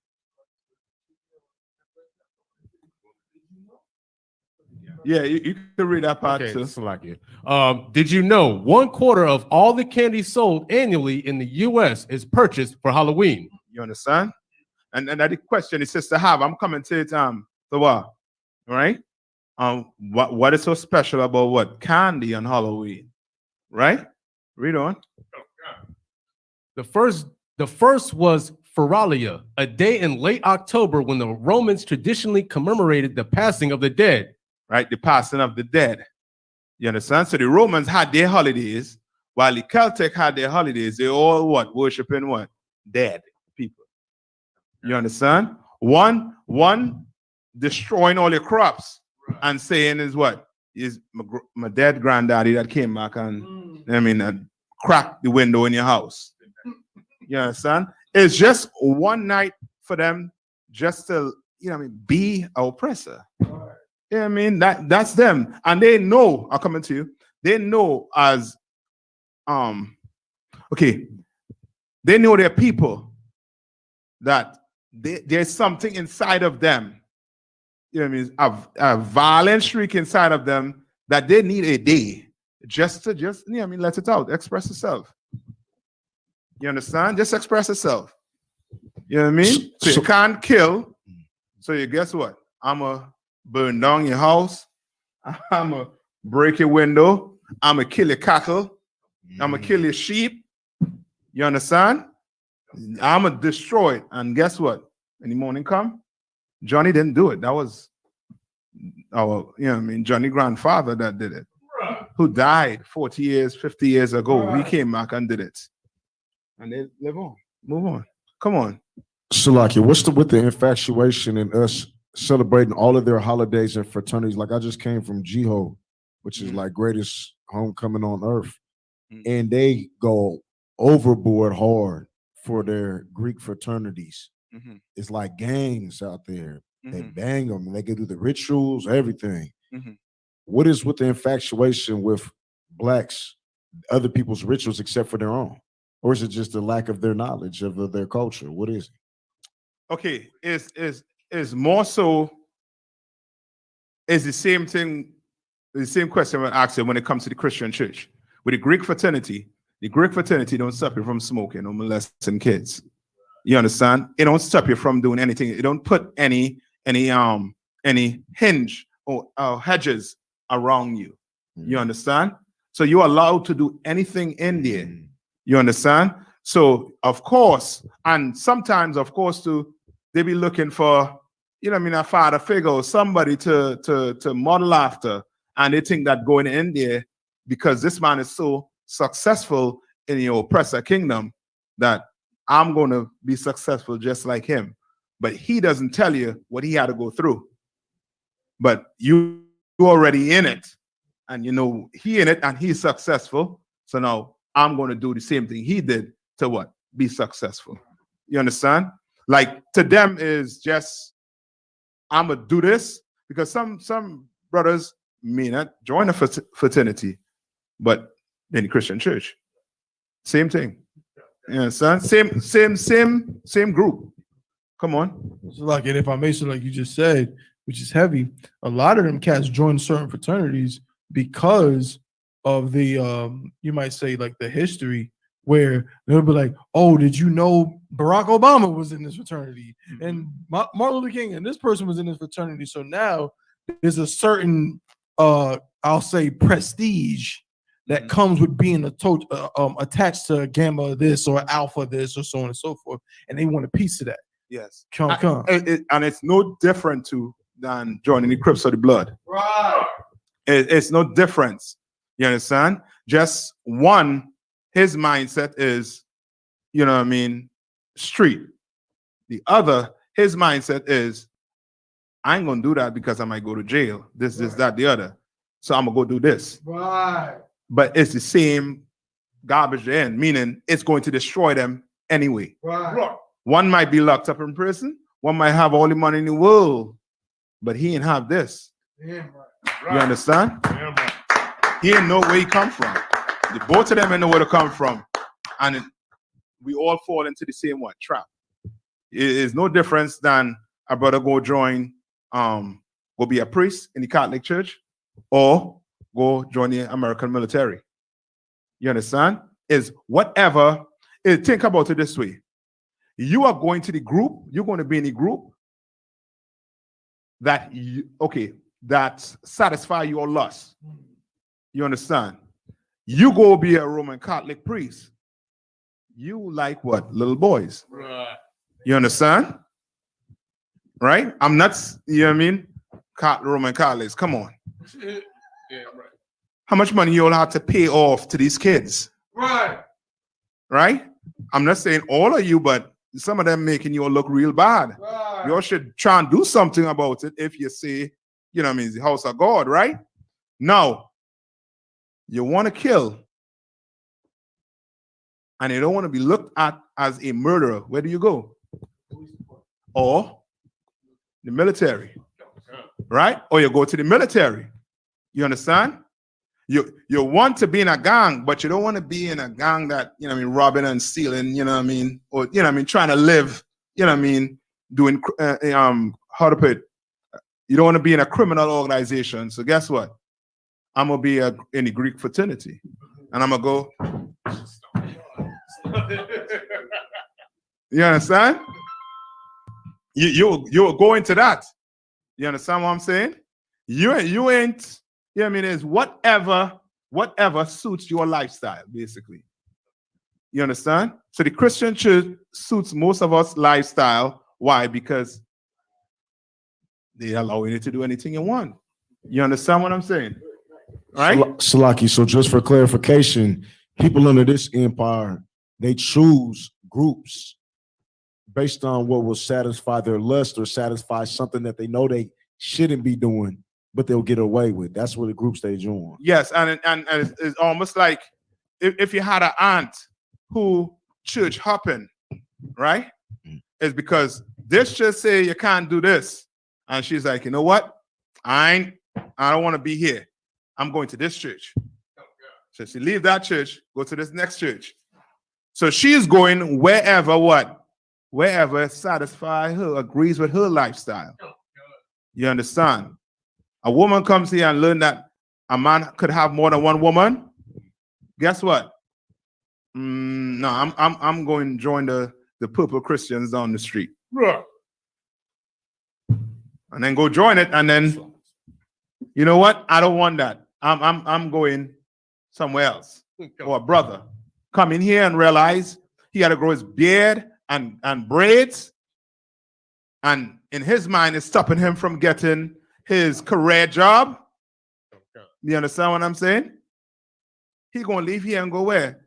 To some other organization that's gonna let him what? Cut his hair and join him, you know what I mean? Wherever he want, yeah. But in here, brother, in this house, you cannot. That's right. Yeah, come on. Shalaki, what do you call that? Because I run into a lot of people like that. It's like their spirit wants to be, it's like a new movement that's like free anything. You're free to do anything. You see it, there's big black labels on all these houses. It says Black Lives Matter. Then underneath it, it says science is real. Immigrants is this. And it has this whole new social movement with this banner that's supposed to represent freedom for all people. Right, and that's to suit their lifestyle. Right. This thing is just to suit their lifestyle, because Black Lives Matter, but you have to throw the science in, you have to throw the gayness in. You're gonna have to throw everything in because it suits your lifestyle. You understand? Like you just think whatever they're in suits their lifestyle. You understand? In here, when you come in here, what you're gonna have to do? What's the first thing you gotta do? Or what the first thing you realize? You're gonna realize. So that's what I see. Come on. Yeah, you're gonna change. And a lot of our brothers and sisters, they don't want to change.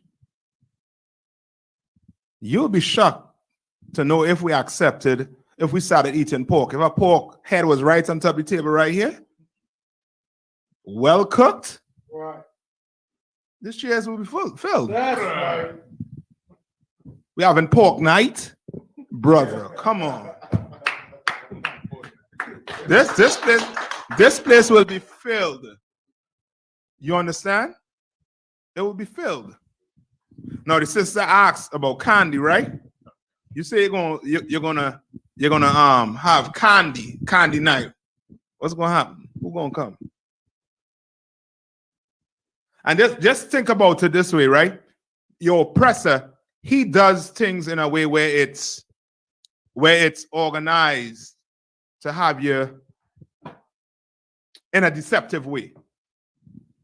You understand? Do men care about candy? No. But if candy in the house, you might just, pick a titty or eat it. But that ain't you going in. If you go in a store and you see candy and a bottle of eggnog, what you gonna take? Yes. You see candy or a bottle of liquor, what you gonna choose? Liquor. You see candy or a bottle of beer? Yeah. But you send your rib inside that store and when you have $5 for this candy, $5 for this beer. Candy. Come on. He knows who to market to. And the right people he market to is the kids. So now, guess what? You don't want your kid to feel what? Left out. So you know what? He's going to throw the candies in. So he's going to make it look as if it's a what? It's an okay day. Right. The same thing he did with Christmas. He made Christmas okay day. And Thanksgiving, which is right around the corner. Right. He made Thanksgiving about what? Sharing and thanking God for food. So now, guess what? All turkeys are going to be bought out. Right. You understand? All the turkeys are going to be bought out because it's about thanking God for success. You understand? When you actually celebrated what? The murder and the slaughter of the what? Native Indians. Right. You understand? Right? It's a tactic he used to make it's a selling tactic he used. You understand? What you're reading about here is the real Halloween. You understand? Come on. If I may, so what you're saying is heavy. You know what I'm saying? Because, you know what I mean? Like that whole marketing thing, it's like I read books about it, you know what I'm saying? About dopamine and all the different chemicals in our brains. Mm-hmm. And it's like they use their marketing tactics to find out who to sell to increase their profits. Mm-hmm. So the one thing is like, if you can market to children, then you hit you know what I'm saying, a gold mine, because you market the children, but who's going to spend the money?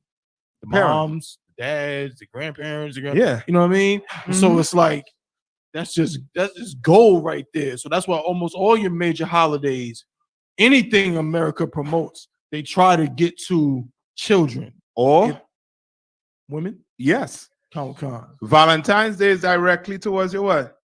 Your woman. Con. Mama. Damn right. Oh boy, you better not go home without a gift for mama on Valentine's Day. You know what I mean? Or Christmas is for who? The kids and what? And the monster. Yeah, you call it wife. I call it monster. That crackling. You know what I mean? That one when you go home, if you ain't going with them gifts. Oh boy. Oh, you low down daddy. You what I call you deadbeat this MF. Yeah. Salaki, I just heard that on the ride up here, man. About 10 minutes. Yeah. Yeah. I should have stayed with Tyrone with your cheap black behind. I'ma leave you. And you and your, you know what I mean, you and your simpleness will go pick your Glock up and go rob the store just to please her. You know what I mean? You will go do anything to please her. Right?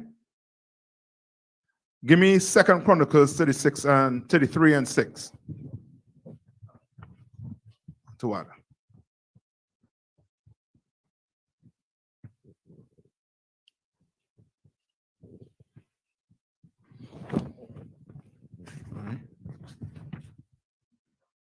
Y'all want to put some of these precepts in with your but Halloween. So your topic is Halloween. Somebody precept in. All right, put the name of it, spell it, so that when you go home, you're able to look it up and make, you know what I mean, proper notes of what's, you know what I mean, what you went over in class. You know, because this going to be coming up every year. And we're going to have to what? We're going to have to destroy it every year. Come you understand? Come on. It's the book of 2 Chronicles, chapter 33, verse 6. And he caused his children to pass through the fire in the valley of the son of Hinnom. Right, read above it. Verse 5. And he built altars for all the hosts of heaven in the two courts of the house of the Lord. Right? So it's like this big bonfire. You understand? And literally, when they say pass through the fire, back then they were literally doing what? Putting the kids through the fire. You understand? Literally. You understand? Like okay. When you hear sacrifice, the same sacrifice they try to charge the so-called Mexicans with, and it made the Spanish come in and conquer them. Columbus and them come in and conquer them. They weren't doing that. You understand? But they had to say that in the what they call it, the parliament or the Congress or whatever, so that it looked like they are now what? Heroes coming to save these uncivilized people. Come on. You understand? But they're the ones that do the whole sacrifice. Right. You look up, you go watch Vikings with Valhalla and this, that, the other. You understand? You have goats and cows to sacrifice, but guess what? No, you want that untouched virgin or wherever. You want that, you had to kill somebody for your God. You understand? But back then we were actually worshiping and serving their gods and doing that. And today we do the same thing. We put our kids through that fire, meaning what? Through that danger.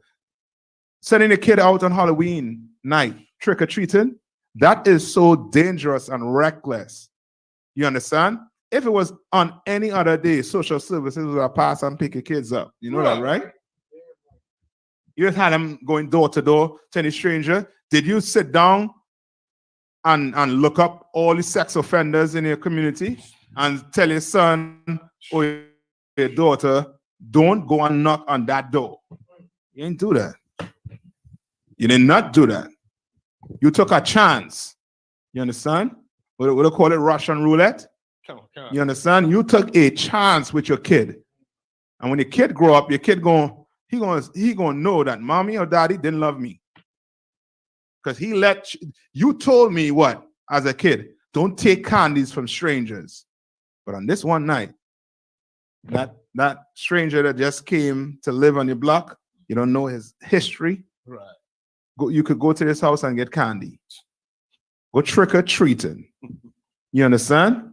And you end up in the basement yelling with an apple in your mouth. And you're wondering what God you serve.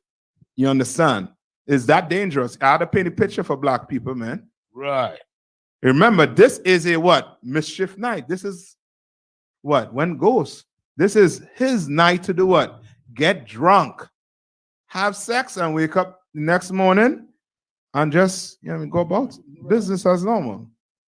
Yeah, we just had sex, but that was Halloween. That was just, that night.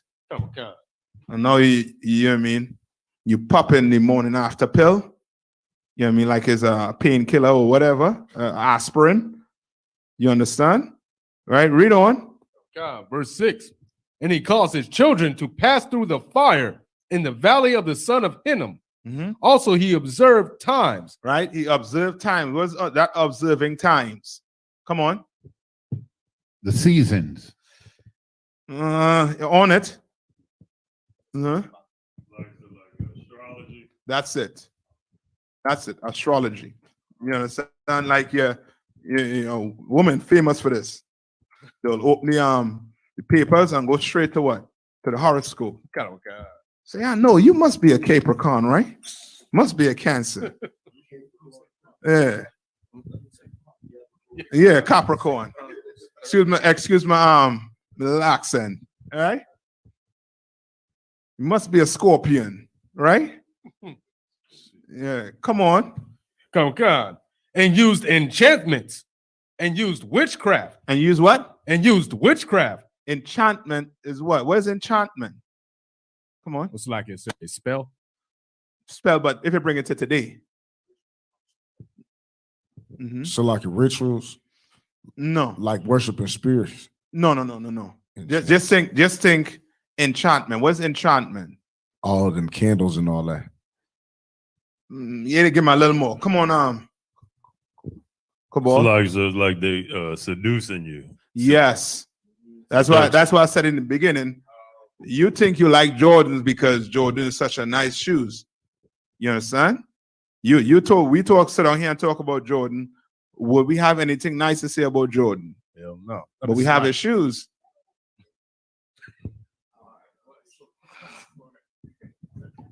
All right. One traitor any minutes. Come on. No. I know what you mean. I don't know. You mean will we have something nice to say about him as a person? Yes. Nothing. Nothing. You understand? But he black. He's one of us. So you know what I mean. He have a chance to change and come back. You know what I mean. But you will not look up to Jordan in here. He will not be considered a role model. That's right. But Jordans. How many of you never had a Jordan in here? Raise your hand. Ah, boy. And okay, I'm gonna leave y'all. You know why I'm gonna leave y'all to it, right? Because Jordan era was what, I think the 80s. Yeah, up. So kids, you know what I mean, in the 80s, 90s, and now will look to Jordan as, you know what I mean, I have to have a pair of Jordans. You understand? Come on. What's that? I don't have no Jordans. Nia Fact never had no Jordans. That's right. Can't get me on that type of one. Nah. Now the Negro in the world, yeah. Right. You know what I mean? No, but I'm just, you know what I mean, kidding, but I'm just saying the reason why you would have these shoes, you know what I mean, Jordan ain't no different from Fubu just because of the name. That's right. You understand what I'm saying? Right? But they know us. They know that we are what? Trendsetters. We like brand, like we look up to stars. They know us. So they will use what? Enchantment. Okay. So now you'll have Cardi B dressing up as a witch. Her daughter, Culture, dressing up as a witch. Guess what? Your daughter want to dress up like a witch too. You understand? You have Barkley putting on a wig and lipstick. Guess what? That 6'4" son that you have home, Barkley is his role model. So guess what? Lipstick and wig. You understand? And daddy gonna let it pass. Why? Because it's just what? Halloween. You understand? Like that's where we live in. You understand? And if it wasn't for Commander Junior Hanna, boy, we would have been in bad shape. Right. Yeah, right. In bad shape. Because brother in the world, I might have been in a Halloween party. As I was telling what's his name? Gaparia. The Halloween party up here is somewhat similar to a carnival party back home. You understand?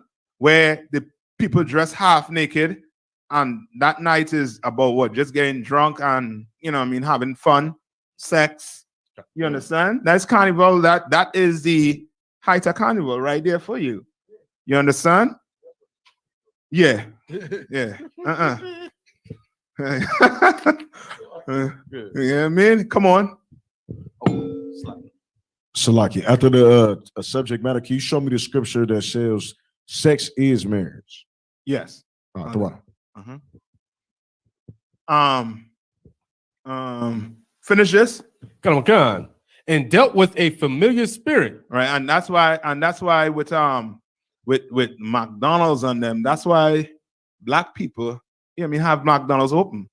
Because they'll put what's her name? Megan Thee Stallion on there. Oh, you know what I mean? Pushing chicken, whatever. And guess what? Black sisters they're going to McDonald's. You understand? Like they use enchantment to coax us into celebrating these holidays. You understand? Right? Read that last part over. Oh, Khan. And dealt with a familiar spirit. And dealt with familiar spirit. What's a familiar spirit? Come on. Oh, well, Slacker, to your point there with McDonald's. Ronald McDonald, he's a familiar spirit to people who recognize McDonald's. Oh, Slacker. Think familiar. Oh. Salaki, one of these, I'm trying to find the proper word. one of these, stars, celebrities, somebody who's somebody in the world. No. Okay, a familiar, just for time's sake, right? A familiar spirit. You ever hear about people going to people? You hear about Cleo? Miss Cleo, and she, people talking to dead aunt. Like, I'm going to such and such. She speaks to dead people, right? That woman who says she could do that, she has a familiar spirit. That spirit knows her. That demon knows her. And that demon talks to her. Come on. Sorry. Isn't there a scripture from Rome? So there's a scripture where somebody was claiming to talk to somebody's Yes. spirit, but it wasn't really them, it was a demon or something like that talking to them. Yes, that was Saul. Saul Cancer. wanted to go and bring up Samuel's spirit so Samuel could talk to him. But the woman that he went to brought up a demon. It was not Samuel's spirit. How we know it wasn't Samuel's spirit? Come on. It's like you cannot communicate with the dead. You can't actually. No, if you're listening, I just said what? Right. Okay. I don't want to confuse you. You cannot communicate with the dead. You're right. Go ahead. Continue. Oh no, so like I said, that was my point. Like, you couldn't communicate with the dead. That's how we know. Okay, why you can't communicate with the dead? I said it earlier on. Come on. You can't communicate with the dead because the spirit of the dead goes back to the Most High. That's all. So of course that's not who. That's not what? That's not Samuel. That's not Samuel. And how you know it's not Samuel? Because Christ said it out of his own mouth. The God of the Bible is not the God of what? The dead. Right. He's the God of what? The living. Right. So that was not Samuel. That was a what? A familiar spirit that talks to her and her only. You understand? All right. Now let's read a little more of this. Come to you, right? The second was a day to honor Pomona, the Roman goddess of fruit and trees. The symbol of Pomona is the apple, and the incorporation of this celebration right, into that's where apple come from. So now the whole bobbin for apple, the whole apple is another god called Pomona. Right? Now the god before that, right? For the Romans and them, right? That's what they celebrate in the Roman Catholic Church and the Christian Church. You ever hear about All Saints and All Souls Day? Right? That's them bringing in Halloween into the church, but under the disguise of you now praying for your dead uncle, your dead father, your dead mother. And then they have a day separate for the so-called dead saints. And we all know that who could be the saints? Who are only the saints according to the Bible? It's like, sir, the children of Israel. The children of Israel. You understand? So now, when they're talking about celebrating All Saints Day, right? You pray into a dead saint because it's a custom with Roman Catholics or with Christians on the whole, where your middle name sometimes might be a saint, or whatever month you're born in. That's, you know what I mean. It's rituals, customs of, you know what I mean, yes, traditions of the Roman culture, not our culture, but Roman culture. You understand? So that's how they tie in. That's why Halloween and All Saints and All Souls, they're around the same time. It's the same thing. You understand? Come on. So like, it's safe to say this is baby Rome. Yes, America is baby Rome. Correct. Right? Read on. You get a little more of it. Scroll down.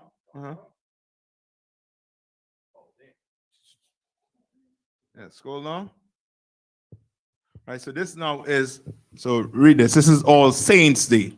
So the Christian church or the Catholic church have a day called All Saints Day, right? Where they pray for the dead, the so-called dead saint. All right? Right? We don't pray for what? dead people. That's right. You understand? We don't pray for them. You understand? They're dead. They're going to the Lord. You understand? When they're here on the earth and living and breathing, that's when you what? You pray for them. Uh-huh. Salaki, I'm not familiar. So what happens when our flesh is gone? How do us as Israelites do we believe in funerals or what? No, okay, we do have a funeral. Now, an Israelite funeral is basically, just summarize it for you, right? Okay, go ahead. Is which, you know what I mean, where your body is clean, right? By whoever, the priest, you're wrapped in, yes, right, with your head uncovered basically to get anointed. And that's it. You're in a box, you get put in the ground, right? Say some prayers, few things, that's it. That's what the school has a funeral department. Salaki, you can't go into the water, you have to go on the ground. Yeah. Why- That's our custom. Why we gotta go on the ground? Because it's our custom as Israelites. How come you can't go in the water? I mean in the water, meaning like just float away on the water. Yeah. Anybody want to answer that? Come on. Just like say Egyptians had their custom of wrapping you up in toilet paper or whatever the hell it is that they had. That's their custom. Our custom that was established for us was to put you on the ground. Right. That's So our custom. it's simple way to put it. That's a heathen custom. And this Salaki, and this is at a regular funeral place? What you mean? Just wherever the funeral home is. This a regular graveyard. We don't have our own sacred. Basically, it's like our flesh is resting where all the heathens and everybody else's flesh. Yeah, but don't look at it like that. We in captivity basically, right? But we don't have an honorable graveyard or something. We do for the soldiers. Yeah, we do. You die in here, you get an honorable burial. Okay, the what? You understand? You're gonna get an honorable burial. You understand? You know what I mean? Come on. If I may, I went to one IHBK funeral, and that was for Officer Makataza. And I just want to say that was the most honorable funeral that I ever witnessed in my life. I'm telling you, you will be remembered. You understand? And how will you be remembered? Come on. Shalaki, by your works, by what you did. Yes, okay. Yes, but the brother, meaning, okay, I'm saying this because people in the world, right? When the mom or dad die, that date that they die on, they remember that every year. They do something on that day every year. Whatever the person liked, whatever. They sit down, open the what do you call that again? We have all the photograph and stuff. No, the photo album, right? You open your photo album and you go straight and say, hey, look, mommy, this when we did this, that, the other. And it starts all over again, right? How should you remember mommy? Shalaki, I don't know. Yeah. Maybe just the good things that you know. By going on living. Yes. That's how you remember mommy. Yes. Right? By living. Meaning this.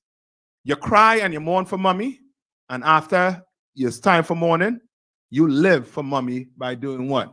Mommy, remember the teachings mommy gave you. You understand? The lawful ones, you follow it. You understand? That's why when they come in here, you die. You will never be forgotten. Why? Because brothers now knew what you were doing and gonna live for you. You understand? Come on.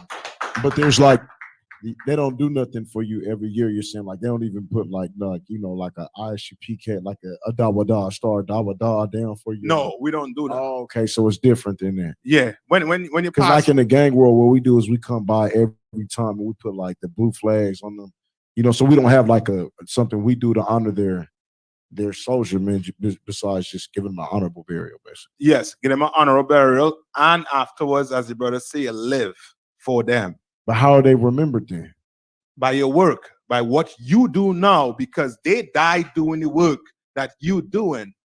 So if you love that brother, guess what? You'll never leave the school. You will never ever leave this school. So like it's not against the Lord's will to put them on the shirt or nothing like that. No, we don't put dead people on our t-shirt. Oh, it's totally different. Yeah, we put live people on our t-shirt. People, Okay. brothers who live in, we put on our t-shirt. Remember, the Bible is not God. The God you're serving is not the God of the dead. Right. If you have a dead person on your t-shirt, you're showing the Lord that you're doing what? Yeah, you're going to remember in a dead person who he dead and gone. So guess what? Give him a proper Israelite burial and then live. Cry. We hug each other and we cried. And guess what? Next week we did. We went to camp. Right. You can still select your last question. You can still speak on this. You can still speak on his name like positively though, right? Yeah, It's not against the Yeah, you could talk about him positive. We talk Okay. about him all positive. right, the water. You know what I mean? Come on. So I was gonna say, as the brother just said, you know what I'm saying? That's what we do. We remember our brothers, you know what I'm saying, like Officer Makata's officer, I believe it was N.W.O. And Atlanta. I barrier. Khan. You know what I'm saying? Brothers who you know what I'm saying, who passed, like, you know what I mean, we definitely keep their name alive. You could put up a picture of a brother. Right. We just don't do the whole t-shirt thing or what have you. And like the most important, like you said, Adwan, which is heavy, is like to me and my brothers, you know what I'm saying? It's like I know that my brother Makata, he died literally on his way to camp. Yeah. I went to camp that day. You know what I'm I saying? barrier died on the way to class. Con. It's like, so now in my mind, if I leave this truth, I'm disrespecting that brother. Yeah. If I leave this truth, if I you know what I'm saying, I'm letting him die in vain. You know what I'm saying? I'm don't know if I'm trying to die like him. Because guess He what? was glorious. You Guess know what I'm what? saying? Guess what? If your mom or dad was able to get up from the coffin, he would tell a nigga, live. Yeah, right. Yeah, go ahead and live. Put the pipe down though. That's right. Put the pork down. But live. You understand? All right. We get a little more on this. And then give me you have your Zondervan.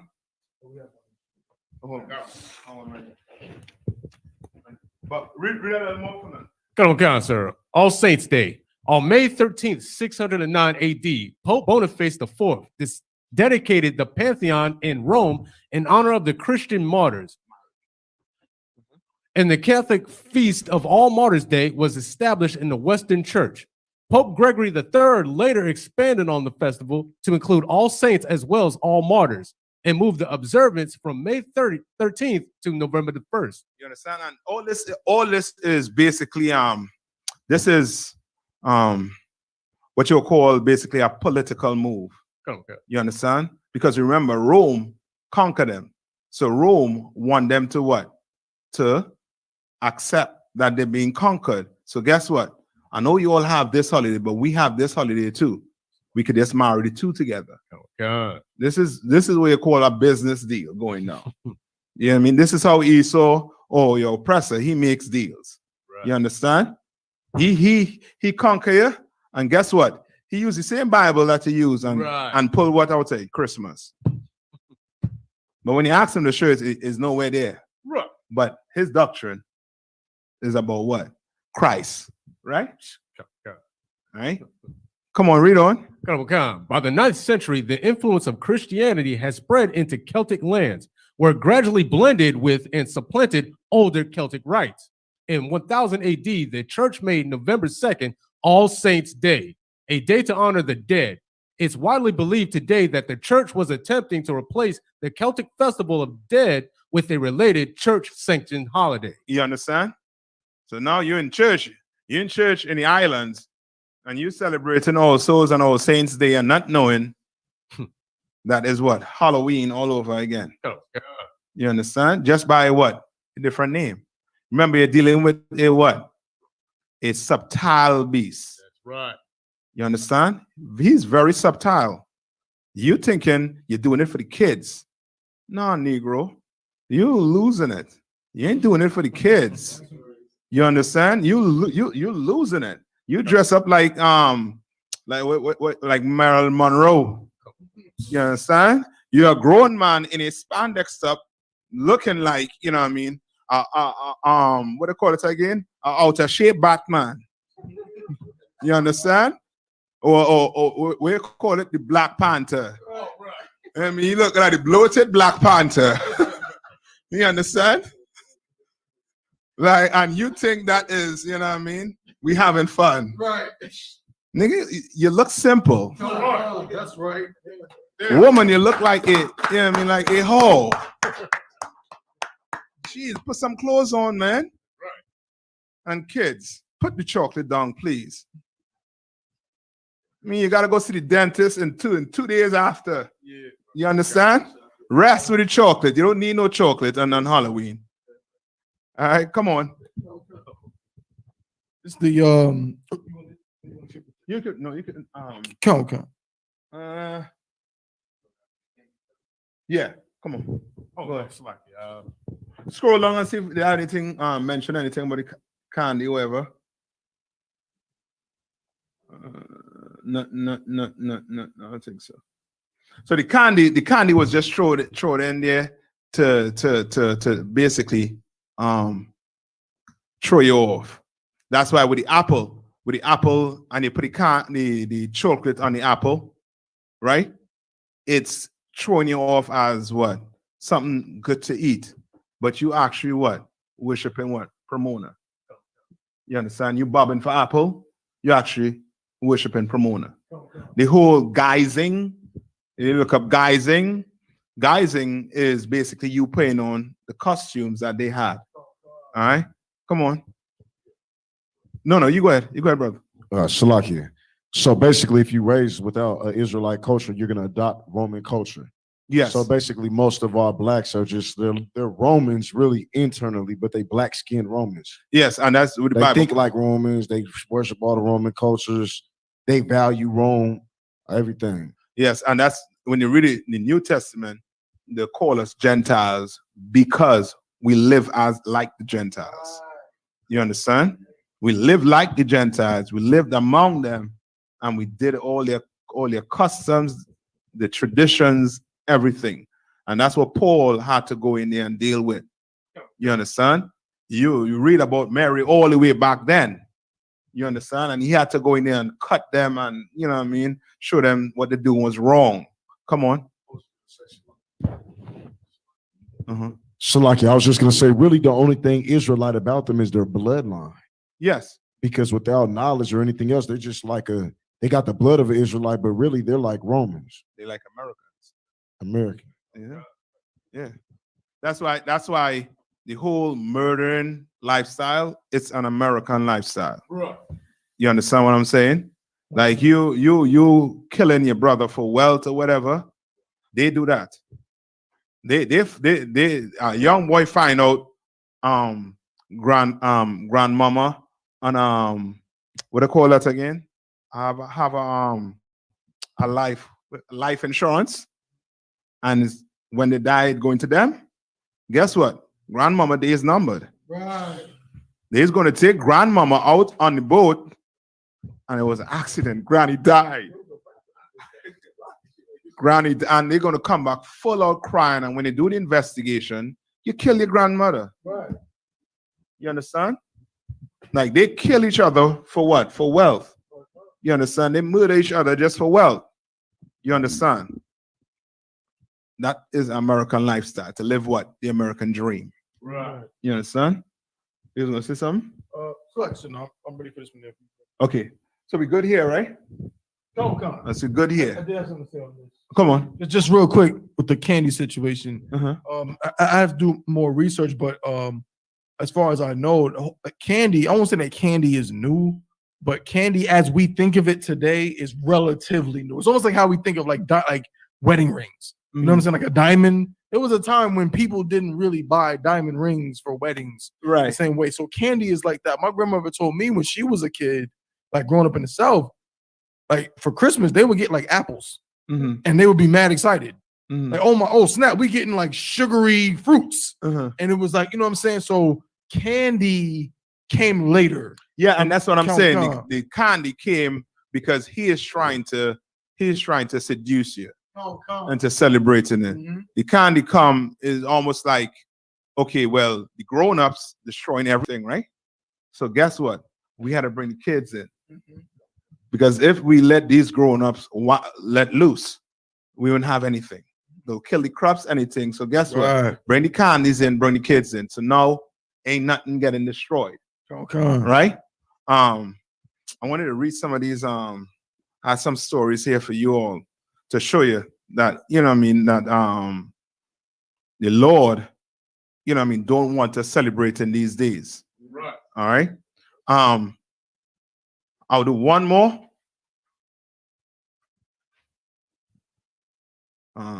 One more scripture, and then I will get the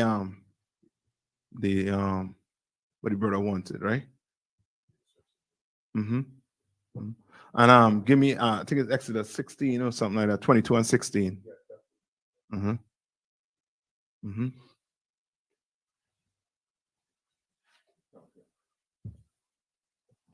That's so. Tell you, where it says, where it says the judgment rain down.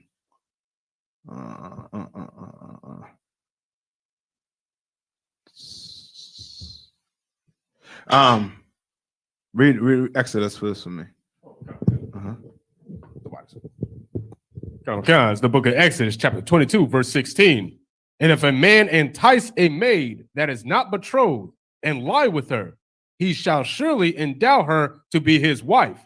Say that one more time. The book of Exodus, chapter 22, verse 16. And if a man entice a maid. So a man entice meaning what? Hold on, go ahead. Seducer, basically. Yeah. So you spit game to her, right? Spit game. You understand? We don't hit women across the head and or if she says no is yes to us, right? We don't do that. Entice means what? We spit game. You understand? Rape is illegal. Rape is against the Bible. Right. All right. Go ahead. Read on. That is not betrothed. She is not betrothed, meaning what? This sister doesn't what? Belong to any other man. Right. You understand? That's why the first thing we teach you up in here is to do what? You meet a sister, you're trying to get with her, you do what? First question is what? Do you have a man? Are you talking to anybody? I was just talking to this guy just for 2 months. We just talking. Okay. What's his number? Oh, you don't have to know that. Shalom says. Out. You understand? Like you training here not to do what? Not to what Christ said not to do. Christ said what? In the New Testament. He said if it what? If a woman don't look. You know what I'm talking about? Come on. Pull it for me.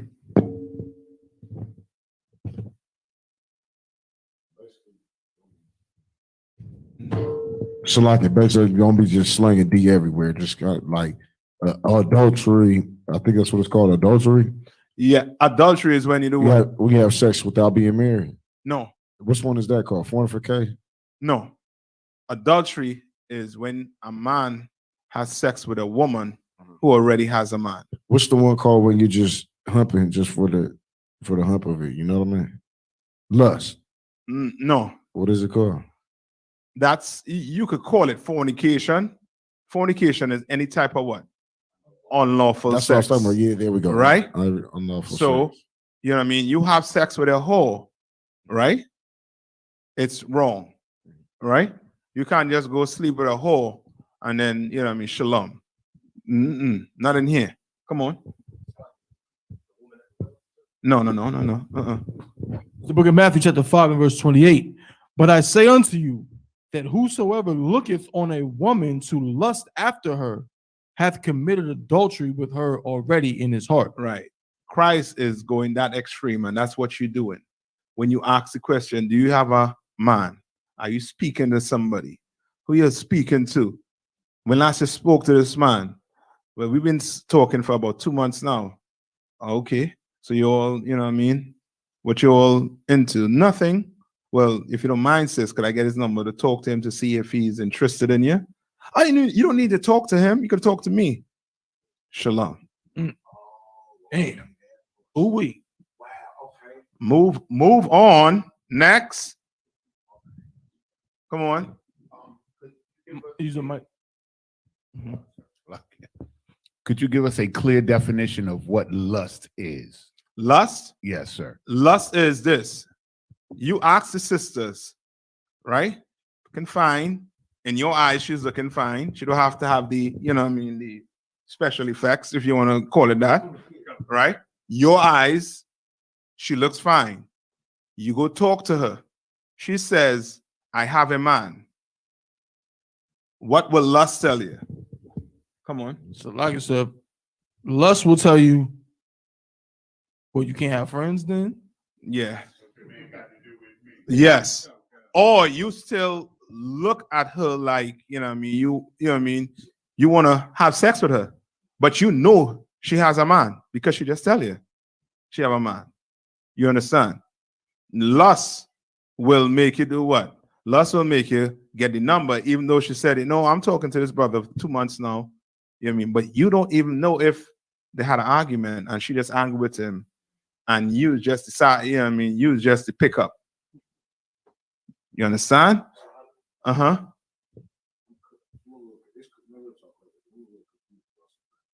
Say we're confused about. Yeah, we off Halloween. We go with Halloween. We're dealing with marriage. Because the thing is she already. Is it wrong if you? Just be because PG. if you already be PG. So like if you already had it, then why would you want it? So if he already, is there a rule like that's why you say you're supposed to stay with him like forever, right? Yes. Uh-huh. Okay, that answers everything, man. But because if she say I broke up with this man, but she's trying to talk to you and you don't want to talk to her because she didn't already had that, you know what I'm saying? No, okay. Hold on. Say that one more time. I'm trying to be as just be PG. Just try to, you know what I mean? don't know the correct. All right, we'll talk after about it. Yeah, we'll talk after about it. You know what I mean? So YouTube don't have an excuse to, shut us down because we you know what I mean? Come on. Yeah, go ahead. Oh, so like I said, I think he means like if two people in the world and he put her away, they're not following the law, but he put her away and they're not dealing with each other no more. Is it okay if he's, goes talk to her? Like, No, I don't think he's trying to say that. Yeah. That's almost the opposite. I did kind of have a question on that. Like, Yeah, come on. So insofar, okay, so because again, so people in the world are not keeping law, statutes, and commandments. Right. But who is? We are. Yes, very good. So if she tell me I got a man, no sweat. Right. I say, you got a man? I don't got a man. Huh? You seeing anybody? Uh-huh. No. You having sex with anybody? Mm-hmm. Now, granted, most women is gonna be like, no. They're gonna say that. Mm-hmm. But What's the next question? who's the last? Go ahead. Who's the last person? Yes. She okay, but right now, she say, it was like 5 months ago. All right. No, hold on. So that's my question. Right. Like so she said 5 months ago, right? What would be the most brotherly thing to do? She said she had sex with Tyrone 5 months ago. What? No, I'm talking about we talking about somebody in the world. Right? You're talking to me after about it, right? What would be the brotherly thing to do? Let them have an opportunity. To maybe let an opportunity for them to come back together. How do you do that? But leave them you leave her alone. No, but he just said that what? That she what? She said that what? Hold on. That she said what? 5 months ago. Right. So how do you deal with that? Okay, sis, what's the brother name? Tyrone. What's his number? Hey, Tyrone, I'm with Mercedes right here, right now, right? You know what I mean? She said you were the last man she been with. Tyrone might be like, mother effer, don't talk to me about right. this No, is God. then is she's not Tyrone man no more. I mean woman no more. Okay. So like, I just feel maybe it's the Banyan in me or something. I feel what he's talking about. If sex is marriage, then why wouldn't they try to get to make it all the way to why? He done already ran through all her. You know what I'm saying? It was been his woman. You know what I'm saying? Why not make them continue to get it cracking? Try to No, and that's what I'm saying. Sometimes it may not work like that. It may not work like that because what you're learning here is not what you're learning in the world. You understand? So they may just stop talking, they may just quit, right? And even Paul went over that. Paul said, if a non-believer leave, let him leave. You're not bounded by that. So like, can I ask you a couple questions or just one? And then I'll ask you the other questions later. So then how long is it before you let her, you know what I'm saying? Because she done had, you know what I'm saying? Basically, let me just cut to this stuff. If she humped him, right? How long before it's too wild before you mess with her? Because he done already had her 5 months ago. I mean, to me, that's not really appealing. That's why you do what? That's why the school has what? 6 months to what? 6 months. So after 6 months to a rule. year, she's too wild spiritually. Meaning this. What? You could take the chance to try to, deal with that demon, or you could have the demon sit down right here. And then after 6 months to a year, you will know if that is no longer who she says she is. Gotcha. You understand? But you making sure you go through the channels. What I'm telling you is, I'm trying to teach you brotherhood. You understand? So that if the sister says anything, you're able to see through the crack. You're able to cut the game out one time. She said she been with Tyrone for 5 months ago. You call Tyrone up, and Tyrone be like, man, we just had an argument. What are you talking about? Or she would say, what? You don't need his number. You don't need to talk to him. Okay, well, since we have classes, if you want, you come sit in classes. You let us sit in class for 6 months to a year. And if Tyrone is her man, we're going to find out. We're going to find out. But if you rush it and you go and do it, Lord be with your brother.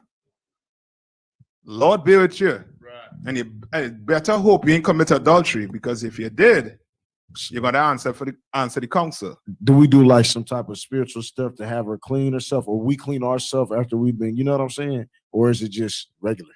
Just like how you getting clean, she going to get clean the same way too when she sit down in them chairs. She going to have to do what it says in here. She got to come in here and do what? Cover her head. Mm-hmm. She going to have to do what? Put on her skirt, right? Mm-hmm. She got to come in here with a dress on. She going to have to show us that she is what? She is no longer being Mercedes. You understand? And being a princess of Zion. Come on. I guess my last question kind of relates to the question we've been asking. So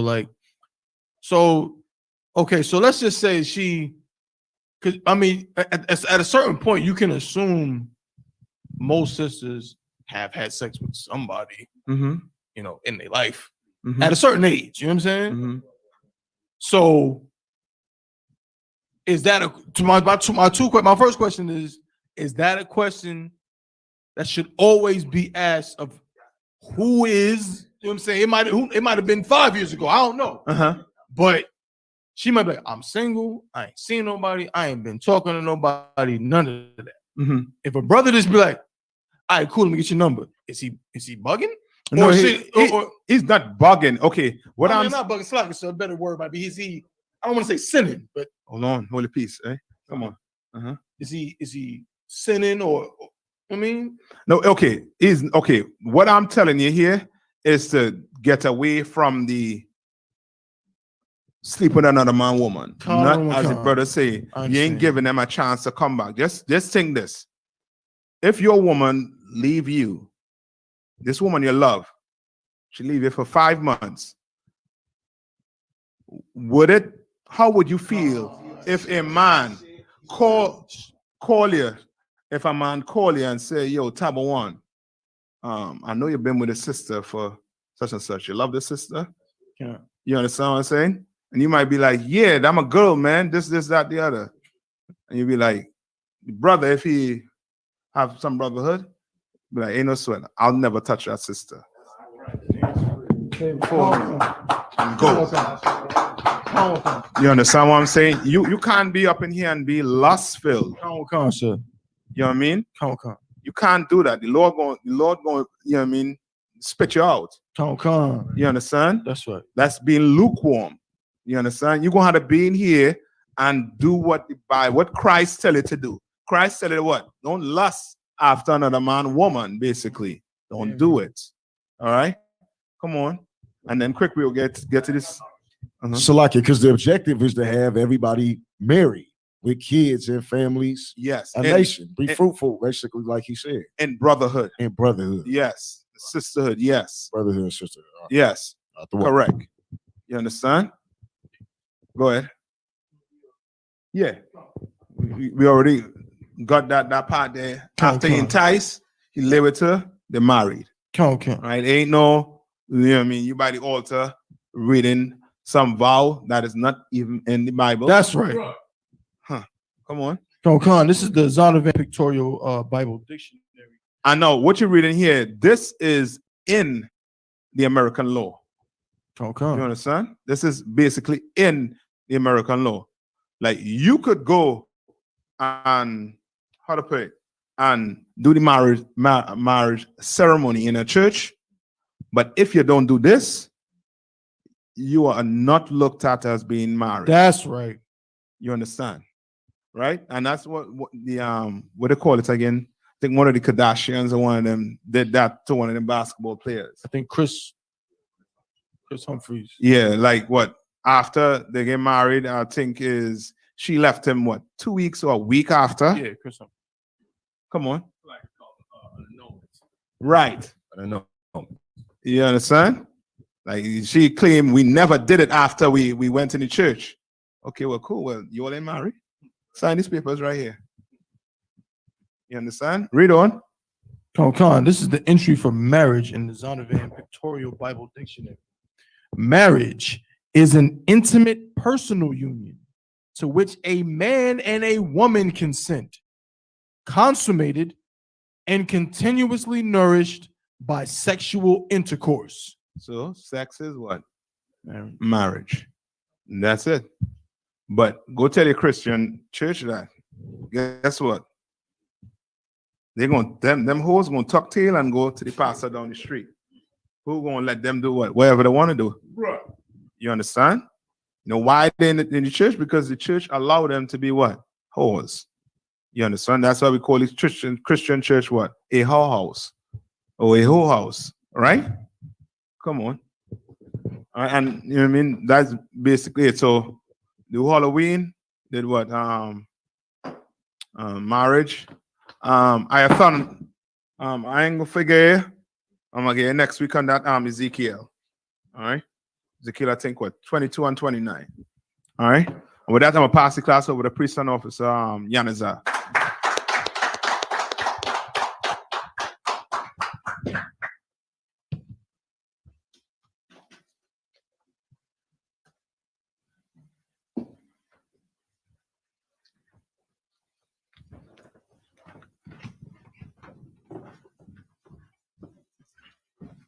Once again, we are the ISUPK. Started out. Thank you for what I said. We are the ISUPK, started out of 1 West 125th Street, Harlem, New York, under Commandant General Yohana. New rules for brothers and sisters. When a new brother or a sister comes into the school, they are off limits for 6 months. They are here to be saluted only. They are here to shed themselves of the world. After 6 months, if a brother or a sister has an interest in a particular person, he or she must get permission from the head to speak to a brother or a sister. There is another 6 months in which the brother or sister will court each other. After this 6-month period, the brother or sister will get permission from the head to marry. Tithes, which is a commandment. You can find this in Numbers 18 and 21 and Malachi chapter 3, verses 8 through 10, means tenth, and in Hebrew it is pronounced ma'ashara. 10% of every penny of any increase the Lord gives you, you give to the treasury department or teacher. Priest fund, free will offering for priest, not mandatory. Whatsoever amount you would like to give. Upcoming holy convocation. November 28th is the feast of Hanukkah. November 28th. That's the next holy convocation. And it's like one of my favorites, man, for real. Oh, yeah, man. Word, man. You don't miss that one, y'all. Okay. Remind Akim and Akwathium to check on social media such as isupk.com, Facebook, Twitter, YouTube, and so on for ISUPK events and materials. And this is a valuable medium that we have. You understand? Reach out to our brothers and sisters. You know what I'm saying? Okay.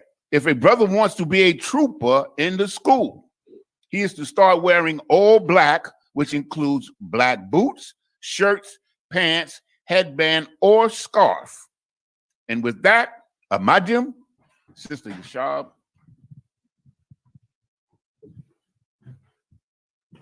Sergeant the teacher, men of Israel. We give one courtesy salute to the teacher, men of Israel, Amadim Shabbat, Amadim Barak, Yahweh Bashim Yashab Rakatham, Yahweh Bashim Yashab Rakatham, Yajimatah. So, Sister Amadim, men of Israel. We give one courtesy salute to the sister, men of Israel, Amadim Shabbat, Amadim Barak, Yahweh Shabbat Al-Abba Shah Shai. Yajimatah. Class dismissed.